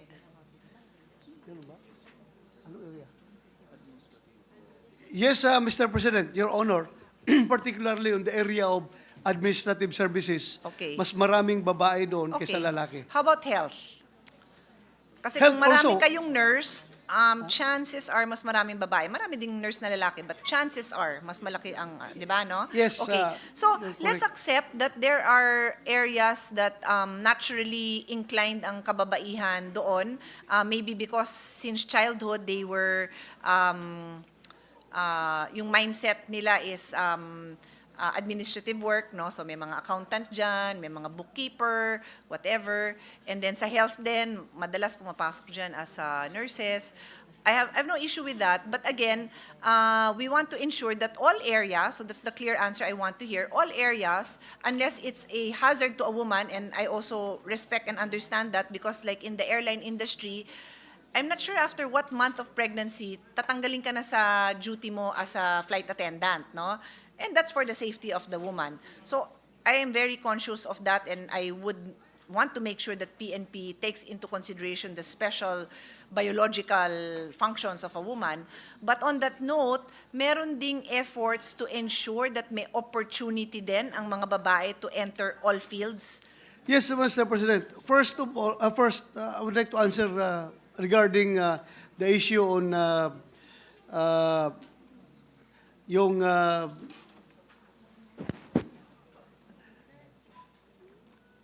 yung sa women, Mr. President, I would like to assure you that there is no prohibition for women to enter in any field of the PNP or any subunits of the PNP. So, kuan po, equal po ang opportunity ng isang babae at isang lalaki sa lahat ng unit na gusto niyang mapuntahan. In fact, the most difficult unit, the Special Action Force, marami pong babae doon ngayon na naka-assign. So, may equal opportunity na po, Mr. President, Your Yes. Honor. Thank you. But, Mr. President, may I ask His Honor to assure me that the leadership of PNP knows that having no prohibition is not the same as having equal opportunity. Yung no prohibition simply means, hindi naman nakalakampin to pumasok ka kung gusto mo. But what if you don't have access? You don't even know the hallway that leads to that door. You don't know if you are welcome in that door. Yun naman ho ang sa akin. I have had experiences where I have felt unwelcome. And yun ang point na kailangan clear sa leadership. Iba yung no prohibition, iba yung you are welcome. Here are the skill sets you need. Here is the training we will give you so that you can have the opportunity. Because baka yung pinagdaanan mo sa 4-year course mo, did not equip you. Bigyan ka namin ng extra para magka-opportunity ka talaga to enter that door, whatever that door is. What I mean when I say no prohibition, Mr. President, Your Honor, is that mahirap rin kasi kung gagawa tayo na kailangan dito babae o ito lalaki. Itong male-dominated na unit like Special Action Force, sabihin natin na itong position na ito dapat babae. Kasi ang binibigyan rin natin yung chance yung individual female policeman na to exercise her own free will na kung gusto niya pumasok, okay. Kung ayaw niya, hindi siya pinipilit na pumasok. So, ganun po ang ibig sabihin natin doon, Mr. President, Your Honor, na walang prohibition. Kung gusto niyo, welcome kayo. Welcome kayo sa lahat na gusto niyong pasukan dito sa organisasyon ng PNP. Mr. President, I appreciate your candidness in your response, but I believe there is still either hindi ko naiintindihan or meron talagang gap in what is being practiced and what should be practiced. Because, for example, no, I'm an athlete, and I am certain, with all due respect, I can outrun most of my male colleagues in a running event now. Okay, I'm certain. And it's not because I'm a superwoman or anything, but I'm a runner kasi. Yun lang naman yun, runner ako. Take note, I didn't say bike kasi hindi ko na ma-outbike si Senator JV kasi kakabike lang yan ng 200 kilometers. So I didn't say bike. But run, baka I will outrun most of my colleagues. So on that note, pag nakita ng CO, tama ba, commanding officer, nakita niya na, tindi ng skills ng babaeng to tapos pala, meron pala siyang background din pa-try out nyo nga dito sa kung ano man division yun na hindi lang yung it's open. You have to seek them out and see what opportunities can really be applied to women who may be suited for those other positions that are predominantly male. Because if you just announce it's open, it's not enough for us. I'm telling you, I am an accomplished female. But there are doors that have been very hard for me to open because they are traditionally for men. Well, yeah, actually, Mr. President, it has been a practice of the PNP. Yung sinasabi mo na mag-encourage, mag-recruit, mag-motivate ng mga female na pumasok sa ganitong particular fields. Like for example, I will give you an example. Nung ako'y si PNP na nakita ko yung mga babae na magagaling magmotor.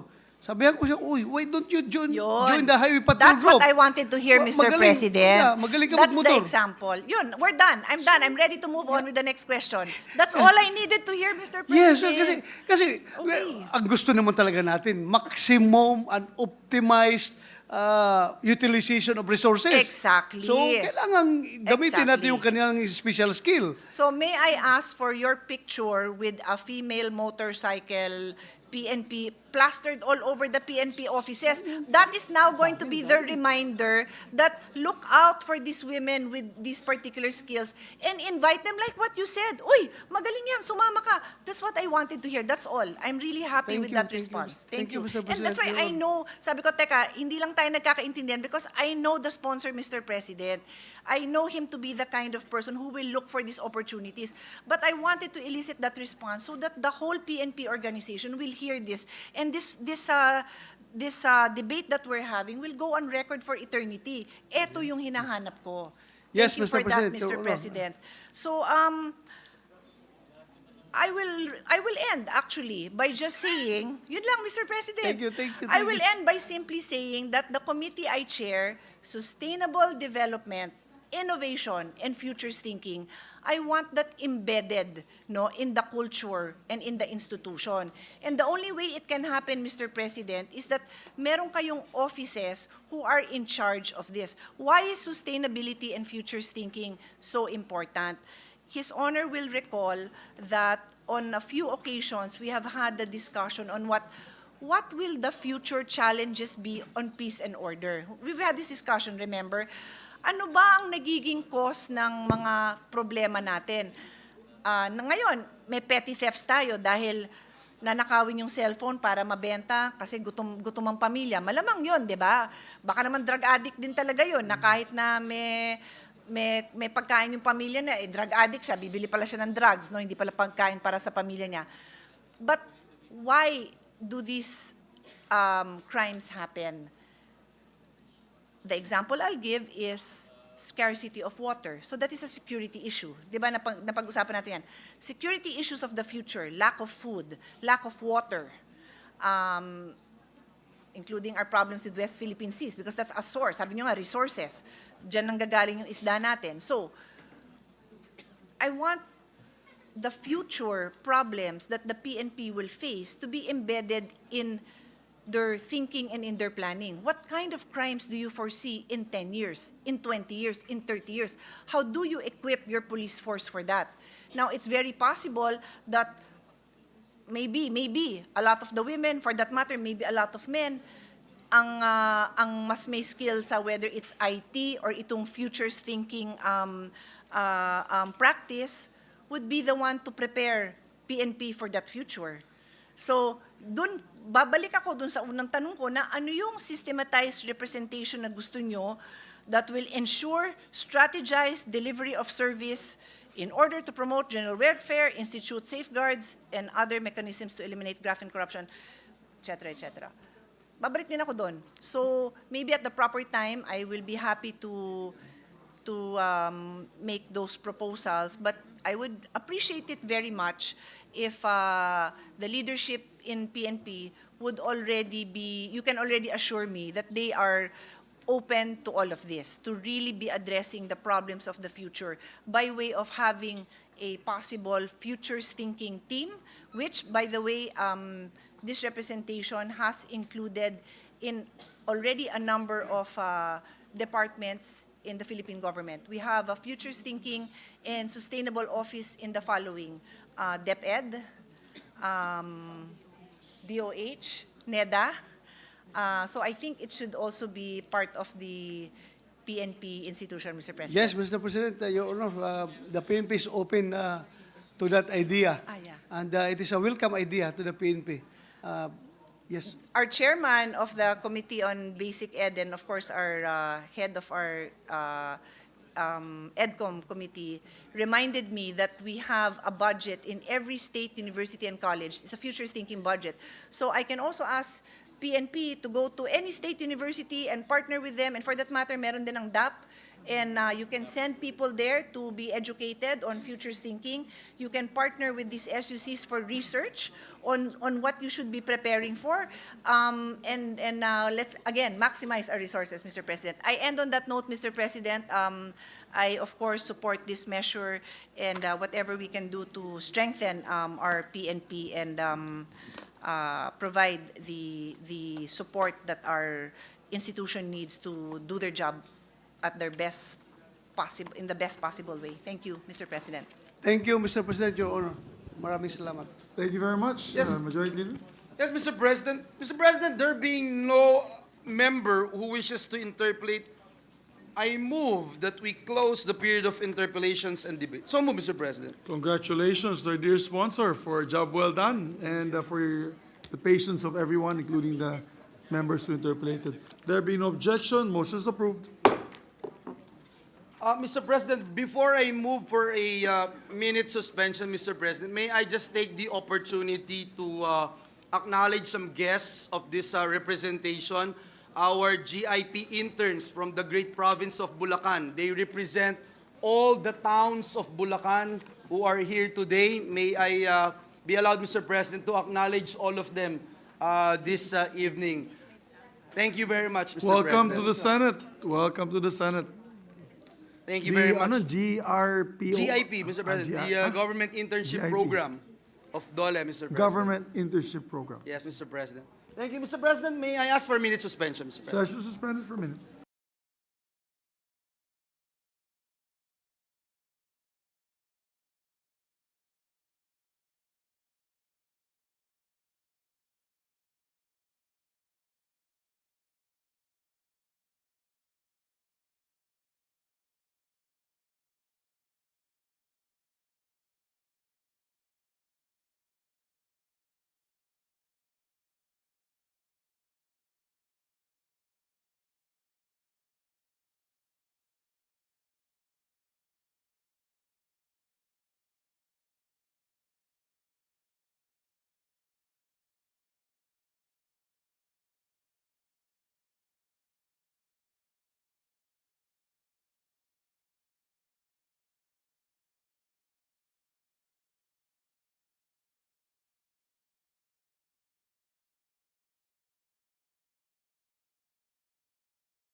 Good luck to our employees here, Mr. President.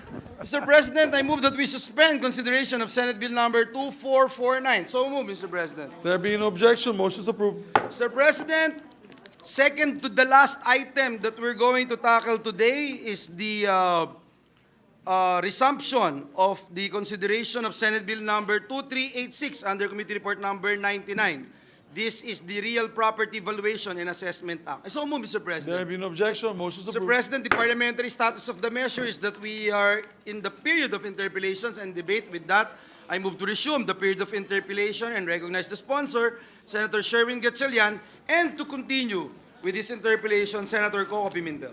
Maybe the good minority floor leader could ask only just maybe 2 questions and then continue next year. Isa pa But, tayo, boss. we'd like to May isa pa, recognize the boss, ha? sponsor and the minority you. floor leader. Thank you, Mr. President. We're also excited to the grand raffle draw, Mr. President. Thank you, Mr. President. So we can resume our interpretation. It really depends on the answer, Mr. President. Sometimes we are excited because of the answer, the insightful answer given by the sponsor, Mr. President. So it will lead to 5 to 10 other questions, Mr. President. The BLGF is here, Mr. President. Yes, Mr. President, they're here. To honor the presence of the BLGF. Sila po yung maging the BLGF is the most affected agency when this bill becomes law. No? In the sense that additional work for them and maybe the office needs to be expanded, Mr. President. Yes, Mr. President. In the bill, we are expanding the responsibilities of the BLGF. Yes. And we're also expanding their offices, Mr. President. Manpower, Mr. yes. President. Do we have a preliminary estimate, Mr. President, of the budgetary implication of this law on the BLGF alone, Mr. Yes, President? Mr. President.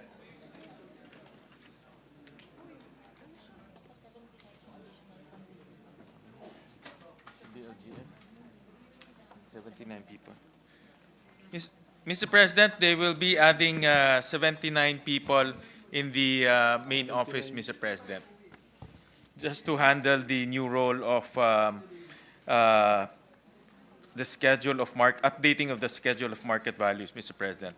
79 personnel Personnel. because they will be distributed among our administrative regions, Mr. President? Yes, Mr. Or President. provinces? Well, majority will be here in the central office, but they'll be distributed in other areas as well to monitor the updating of schedule of market values, Mr. President. But I'll get you the exact peso value in terms of budgetary addition.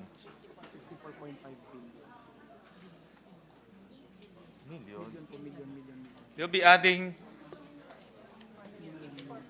54.5 million pesos a year, Mr. President. 54.5 5 million pesos a year, Mr. President. The BLGF needs the additional manpower because they need to do what, Mr. President? But, Mr. President, the primary responsibility is to make sure that the local government units update their schedule of market values. They will also promulgate the standards for the local government units to follow. They will also be responsible to check whether the local government units follow the standards when they update the schedule of market values.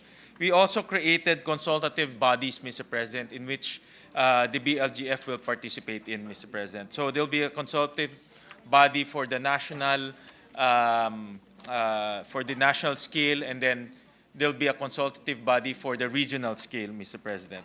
The consultative bodies are to be supported financially by the BLGF?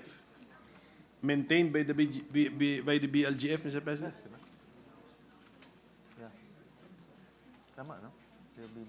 Yes, Mr. President. Yes. They will also be maintained. Kasama na po yun sa estimate natin? Kasama na ba yun sa estimate? Yung sa 54? Yung mga consultative bodies, kasama na sa 54? Not yet, Mr. President. Not yet. Oh. Not yet. So siguro, Mr. President, at any rate, di naman natin ito ma-approve ngayong gabi. So siguro by next year, even if I end my interpellation, if for the record, the sponsor Yeah. can say yung budgetary implication po nitong ano na to, itong Correct. bill na to, Mr. President. Yes, Mr. President, I don't think it will be substantial because they're not required to meet, they're only required to meet once a quarter, Mr. President, and as often as possible. Yes, but meron special body yata at the regional level, Mr. President. Times 18 kaagad yun. 18 bodies to meet, Mr. President. Pag may NIR na, 19 na, Mr. President.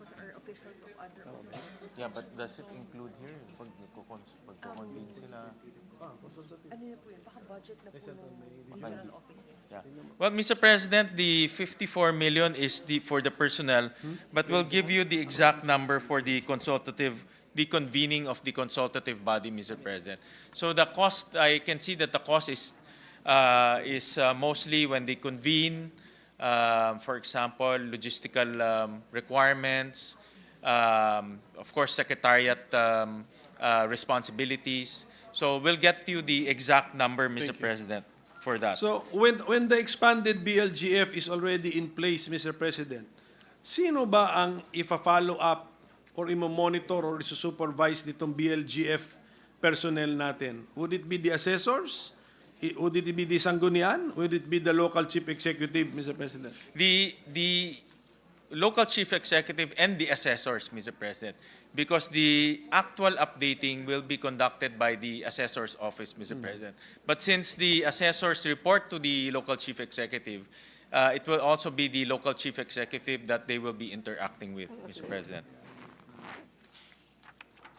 So who reminds the sanggunian, Mr. President? Kasi as we explained before, ang nagamit nga natin example, yung pinakamataas times 65 yung pag hindi gumalaw si sanggunian, ma-update si schedule of market values, times 65 ang RPT na babayaran ng kanyang constituents. Kaya siguro more reasonable, lalagyan na lang natin times 3. Pero malaki pa rin po yun. Magugulat ang mga real property taxpayers yun. That is pag hindi gumalaw ang sanggunian. So, in our bill, is there a mechanism to constantly remind the sanggunian that they need to do something, Mr. President, after the updating of the schedule of market values?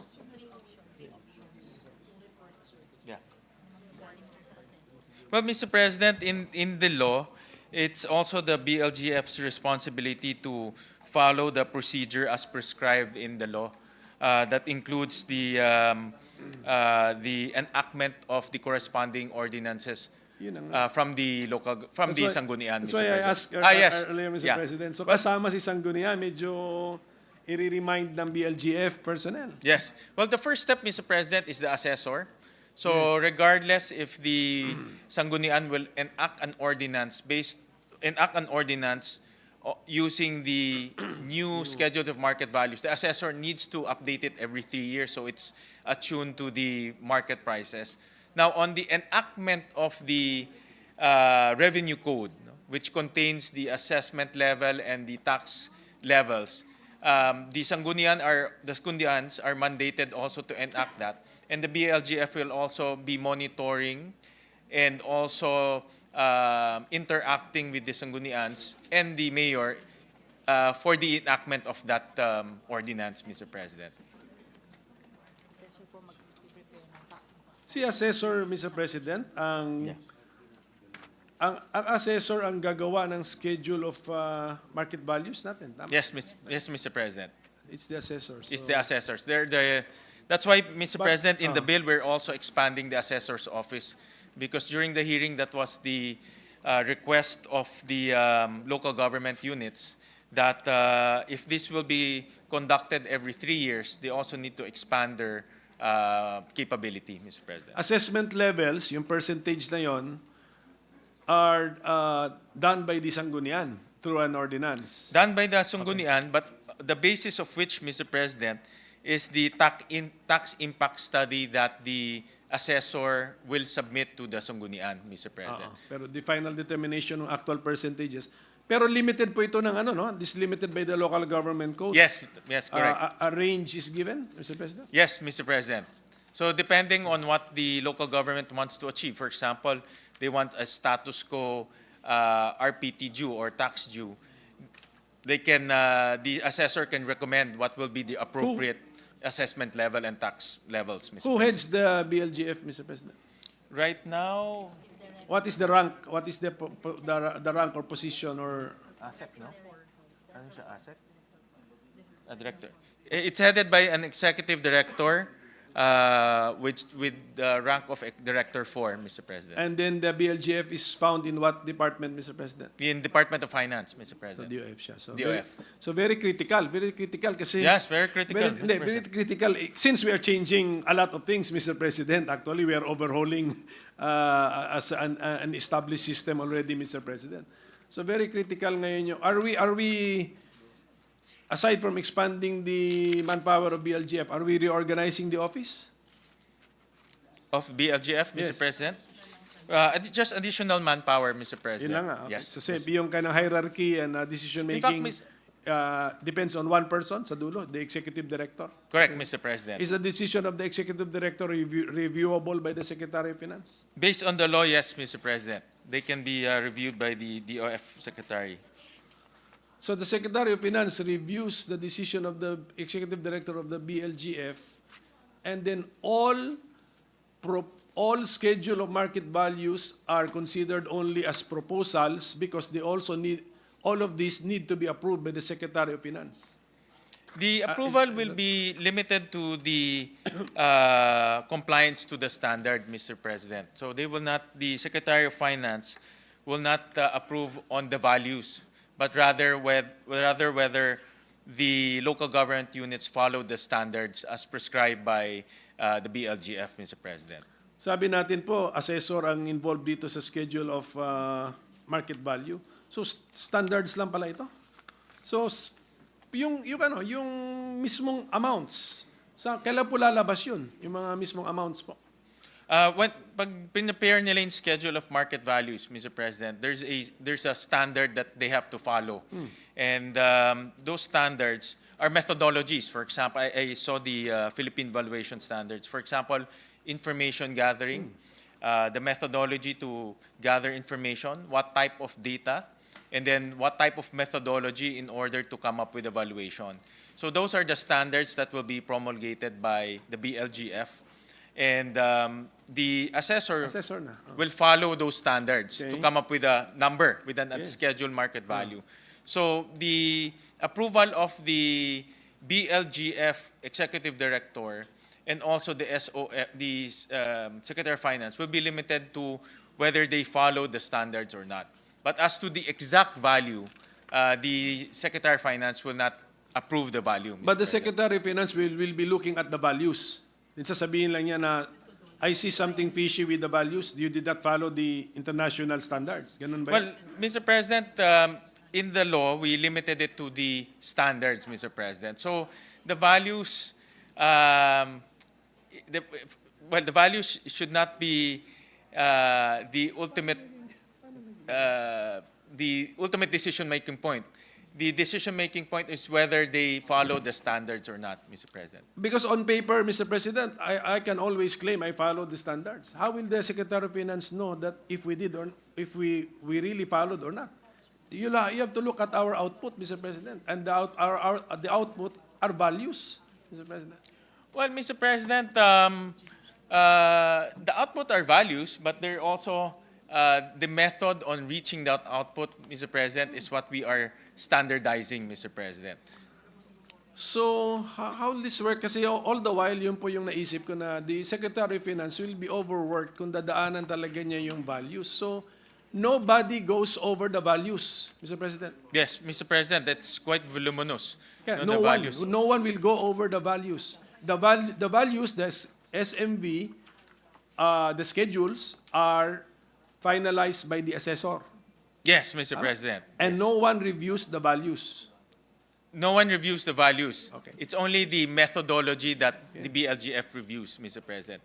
So they have to make sure that, for example, information gathering is based on the standard.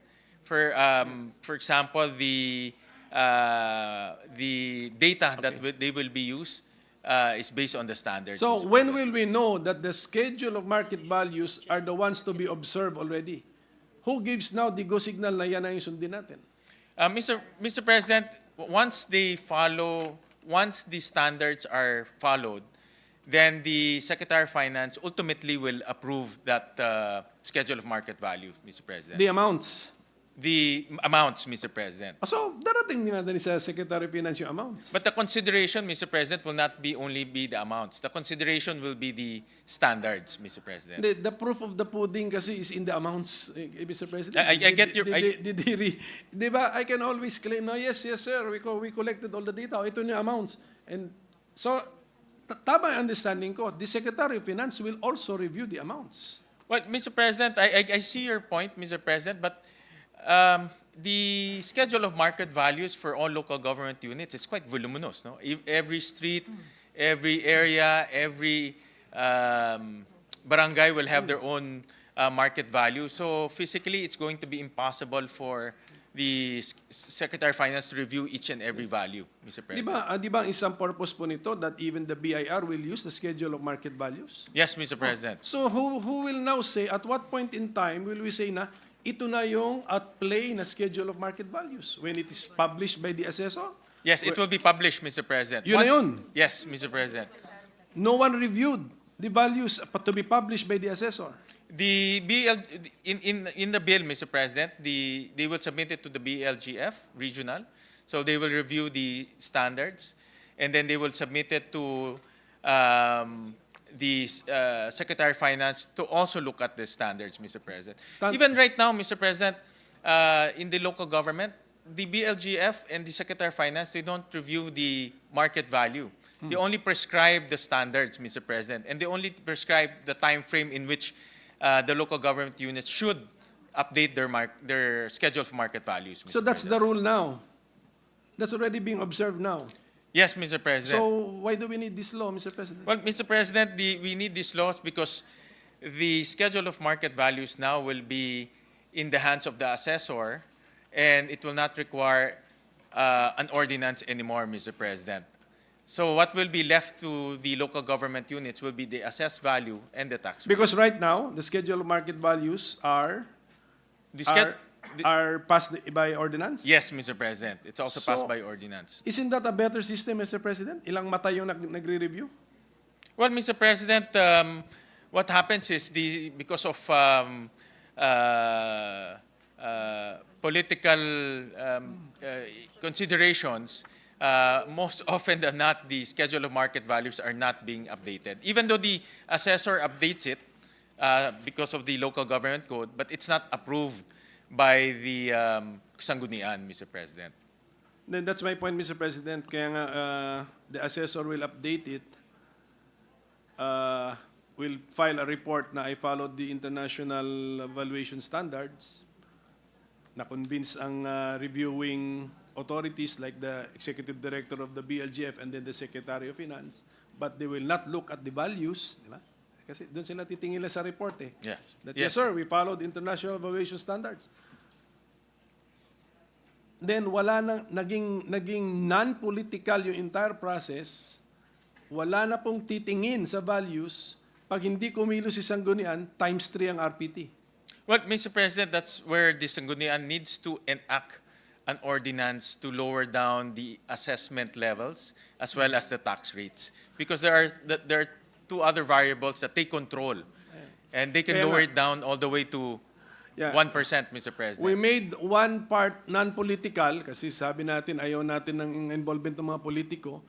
But the last two steps are political and ang ending natin, it will be the same RPT value, Mr. President. So Okay, what was the entire point, Mr. President? That's a possibility. The entire point, Mr. President, is the market value that the local government units use are now attuned to the real market value in their locality. I'll give you an example, Mr. President, and this was just given to us in Cebu.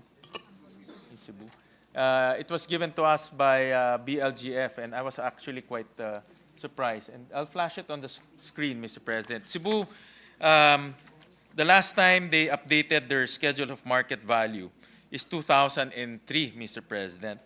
And if you see the South Road properties, this is where the reclamation area the new casinos are, all the new developments are there. The market value that they use currently is 1,200 pesos per square meter, Mr. President. In IT Business Park, Mr. President, which is their new central business district, it's only 6,000 pesos, Mr. President. The Cebu Business Park, where Ayala is, it's only 9,000 pesos per square meter.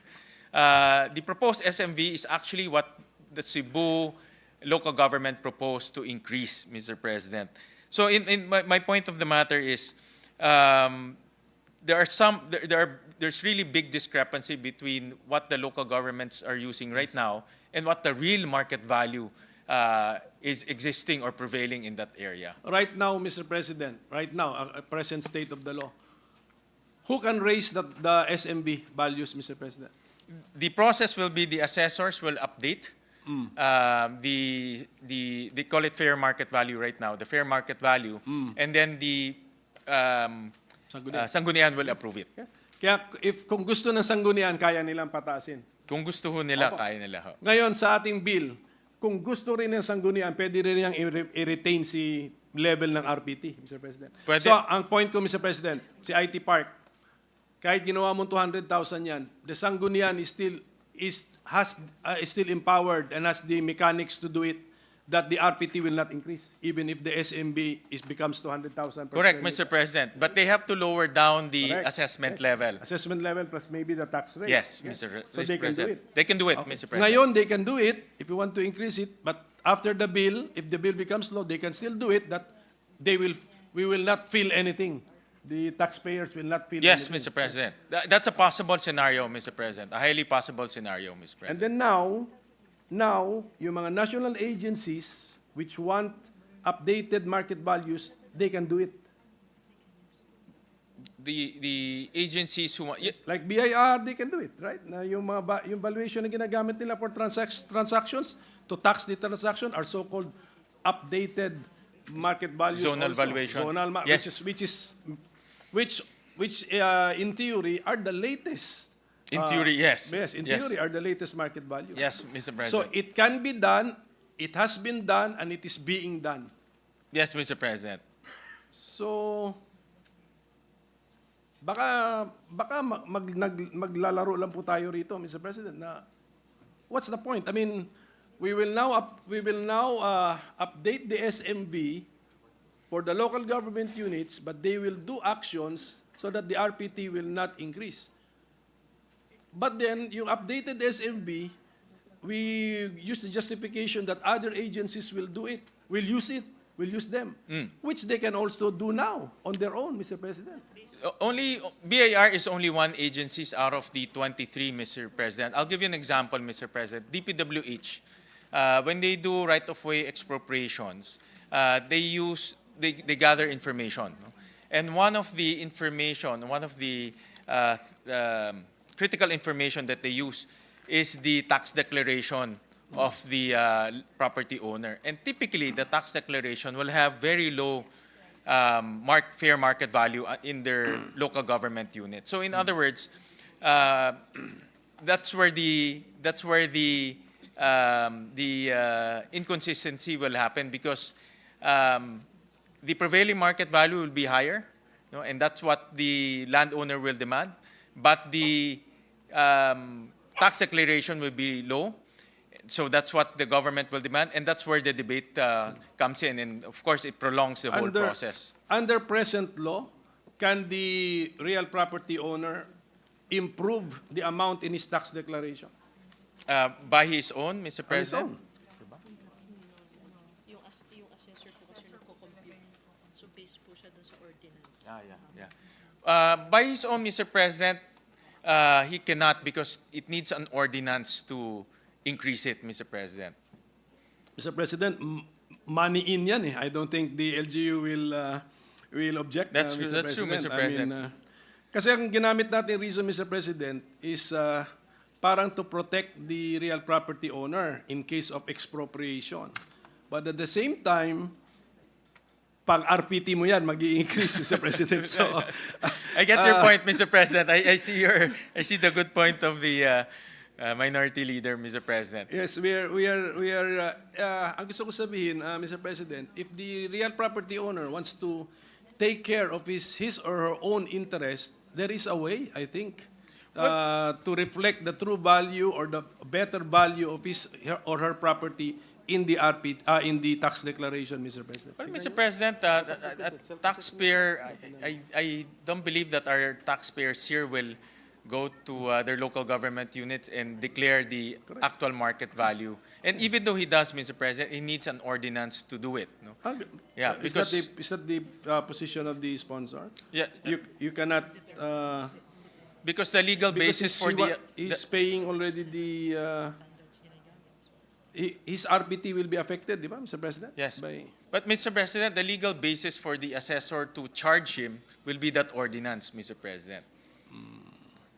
Maybe kasi parang masyado naman nating binibaby na po ang ating real property owner na hindi, taasan mo yan kasi baka expropriate, malugi ka. Yeah. I mean, Yeah. if they really want to protect their interests, Mr. President, there must be a way other than this bill, Mr. President.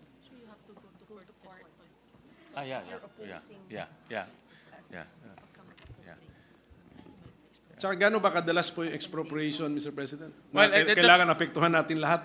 That's one example, Mr. President, that is quite glaring because the DPWH and also local government units, when they expropriate, they use the tax declaration, Mr. President. And most often than not, the tax declaration does not reflect the actual market value in that area, Mr. President. But that's only one of the examples. Yes. But the other, there are 23 other government agencies doing their own internal valuation, Mr. President. And that's what we want to standardize.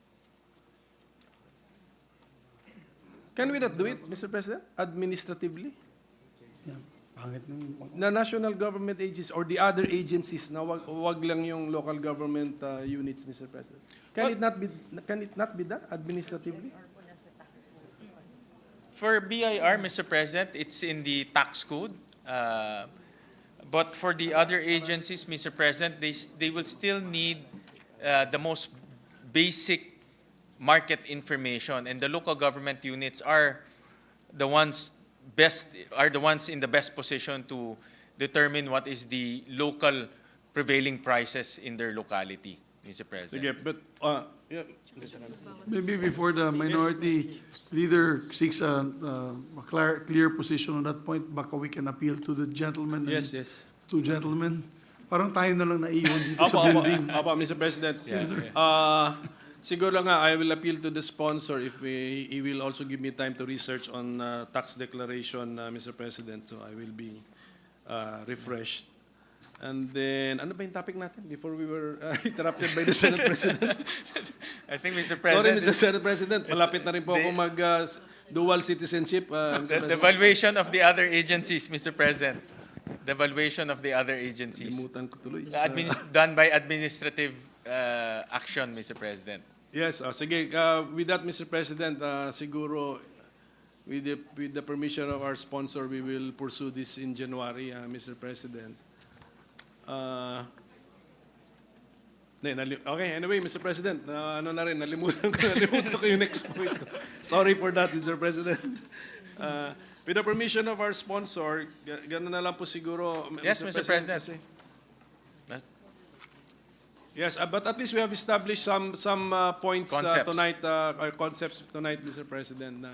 In my opinion, parang nagka-clash, but maybe tingnan natin if it's more imagined than real, Mr. President. But apparently, some concepts clash, Mr. President. Thank you, Mr. President. And I thank the good minority leader for sharing his insights. And we'll also do some research on that particular concept. Thank you, Mr. President. Thank you, Mr. President. Thank you very much, sir, my distinguished colleagues. Yes.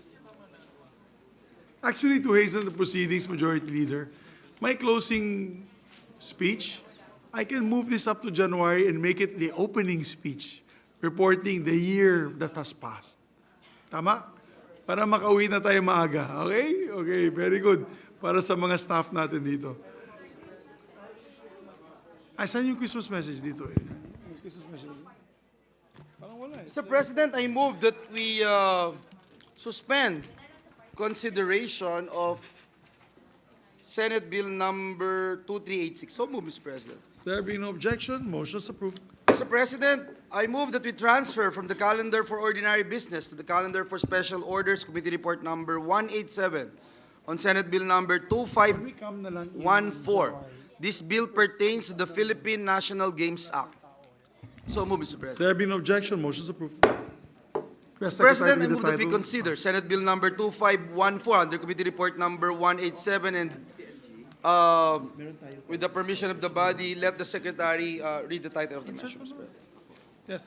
Thank you very much, my distinguished colleague. There being no objection, motion is approved. We ask Secretary to read the title of the measure. An act expanding and institutionalizing the Philippine National Games and appropriating funds therefore. Mr. President, to sponsor the measure, may we recognize Senator Christopher Bongo, the chairperson of the Senate Committee on Sports, to deliver the sponsorship Our speech. distinguished colleague, Senator Bongo, is recognized.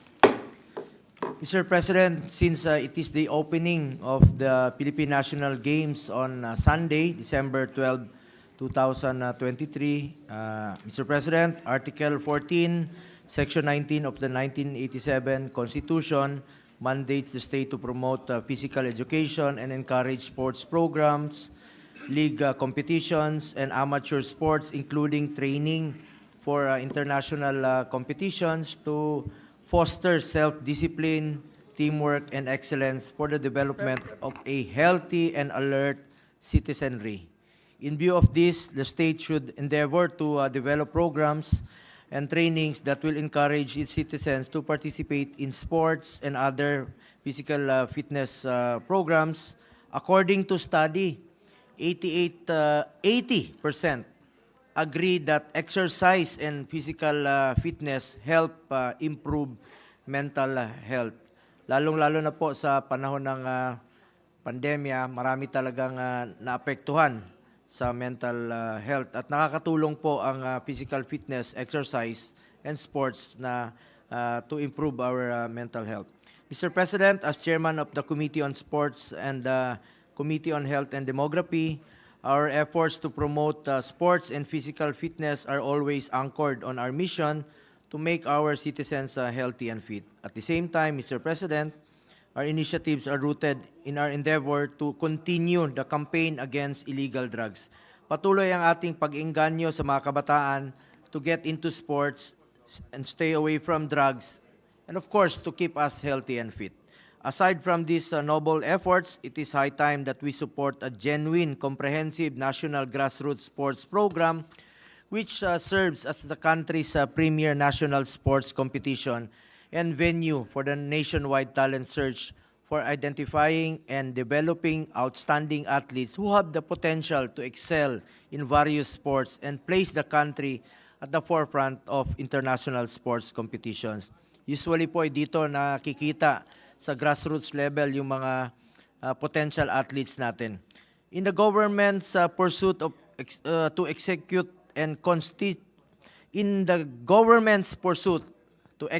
the constitutional mandate on sports development, former President Fidel Ramos issued Executive Order 163 in 1994, which declared the Philippine National Games as the centerpiece program of the government's national physical fitness and sports development effort. However, Mr. President, the perennial lack of funding in grassroots sports development, including the conduct of Philippine National Games, serves as an impediment for us to achieve the objectives of the executive order. Mr. President, I just want to share that in our proposed budget for 2024, we champion, along with our colleagues led by Finance Chair Senator Angara, additional budget for the Philippine Sports Commission or PSC. Taon-taon, maliit po ang natatanggap na budget ng Sports sa National Expenditure Program or NEP. Every year, tayo po ang nagdadagdag ng budget. In fact, under the 2024 NEP, only 174 million was approved by the DBM for PSC or 0.004 of the 5.768 trillion national budget. Bagamat may executive order po sa Philippine National Games at may programa para dito, ang PSC, hindi pa rin ito sinasama sa NEP at tayo po ang nagdadagdag ng pondo para dito, Mr. President. We want to address this through our proposed measure. It is therefore my honor, Mr. President, to present to you and sponsor Senate Bill 2514 under Committee Report number 187, which will institutionalize the Philippine National Games. Along with this representation, we have also the privilege of having Senate President Migs Subiri and Majority Floor Leader Senator Joel Villanueva as authors of this measure.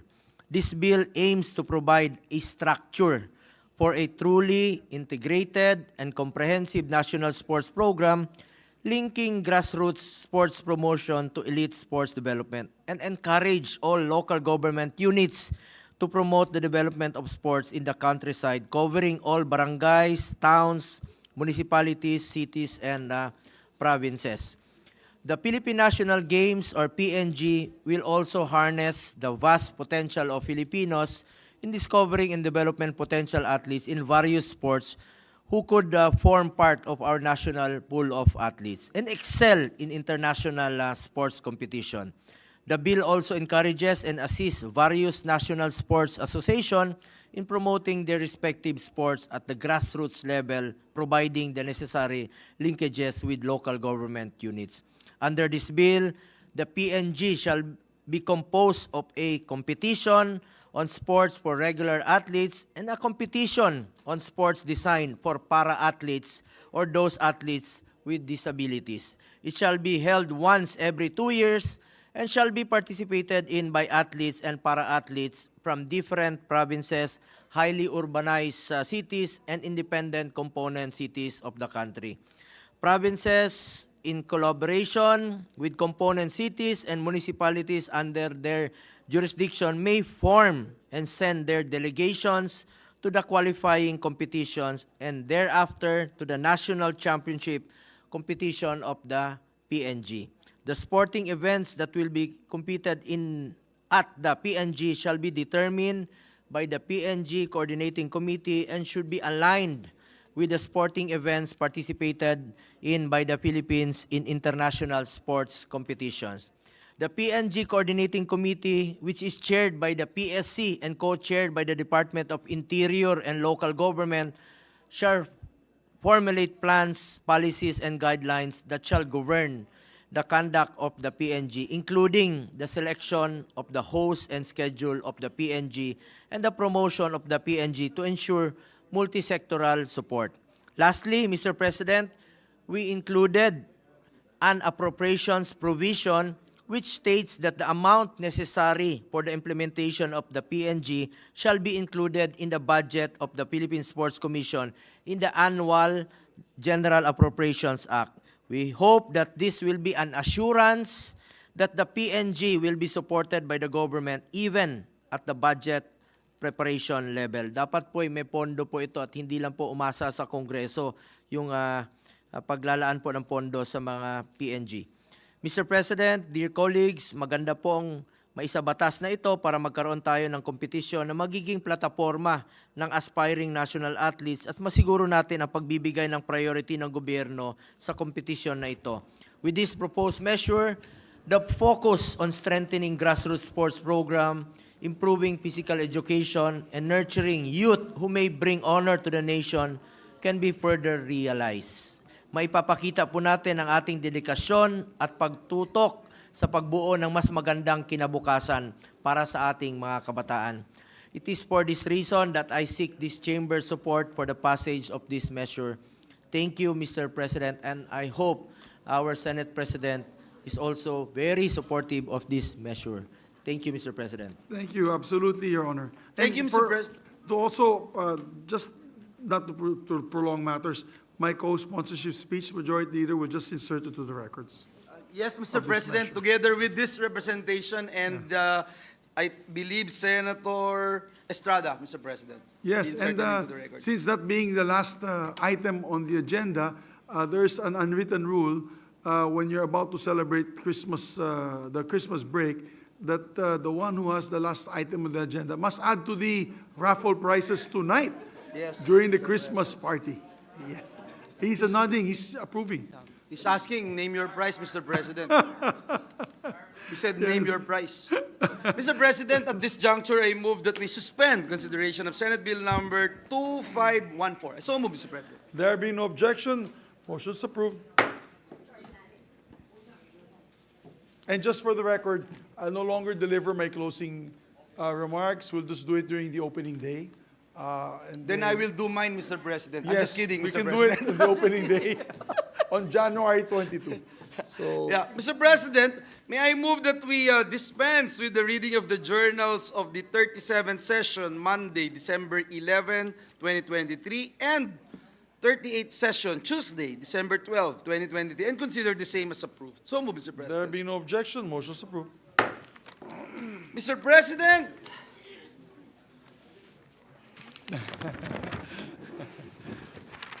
I'm still waiting for your Christmas message, Mr. President, but, oh, Mr. President, I'm sorry. Yes. Well, definitely we need to have one photo for 2023 with the staff before we proceed to the Christmas party. My only wish for all of you is that you stay healthy, safe, with in the loving arms of your family, and of course, protection from our Lord above. Lord above.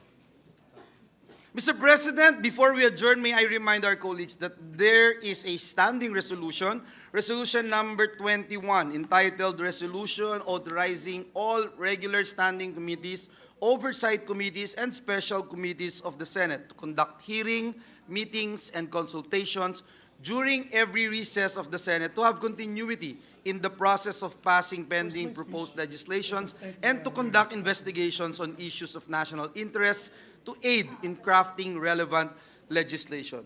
With that, Mr. President, I move to adjourn the session until 3 o'clock in the afternoon of Monday, January 22, 2024. So move, Mr. President. Before I adjourn for our month-long break, I just want to take this opportunity to thank everyone. Just a quick thank you to the members of the Senate. First of all, our majority floor leader for such hard work and dedication you've given this last year, 2023. We've done a tremendous job, and when we come back, I'll mention all the bills that we had passed. Of course, the Senate President pro tempore also, thank you very much. You did a wonderful job as well during the APPF. To all the leadership, our majority floor leader, deputy majority floor leader, J.V. Ercito, hardworking, and our deputy majority floor leader, Mark Villar, who's already partying, I'm sure, in the party. Nauna na si Mark Villar sa party. Of course, we'd like to recognize our distinguished minority floor leader. Sir, thank you so much. Together with your deputy minority floor leader, Rizon Tiveros, for such a wonderful job. Never were you obstructionists. You were always helping us improve the measures. And I think that's a great partnership we have with the minority. Together with members of the Senate, Senator Sani Angara, Senator Nancy Binay, Senator Alan Cayetano, Senator Pia Cayetano, who's here, who can outrun all of us. I guarantee you can, ma'am. I'm sure. Senator Bato de la Rosa, who did a wonderful job today as well. Senator Chis Escudero, Senator Jinggoy Estrada, who had a nice Peace on Earth duet with his brother JV last night. Senator Win Gatchalian, Senator Bongo, Senator Lito Lapid, Senator Amy Marcos, Senator Robin Hood Padilla, Senator Grace Poe, Senator Ramon Bong Revilla Jr., and Senator Francis Tolentino, together with Senator Rafi Tulfo and Senator Cynthia Villar. We could not have done all this work without all your support, all of your chairmen of your respective committees, as well as our Senate Secretariat. Palakpakan naman natin ang Senate Secretariat. Napakagaling po ninyo.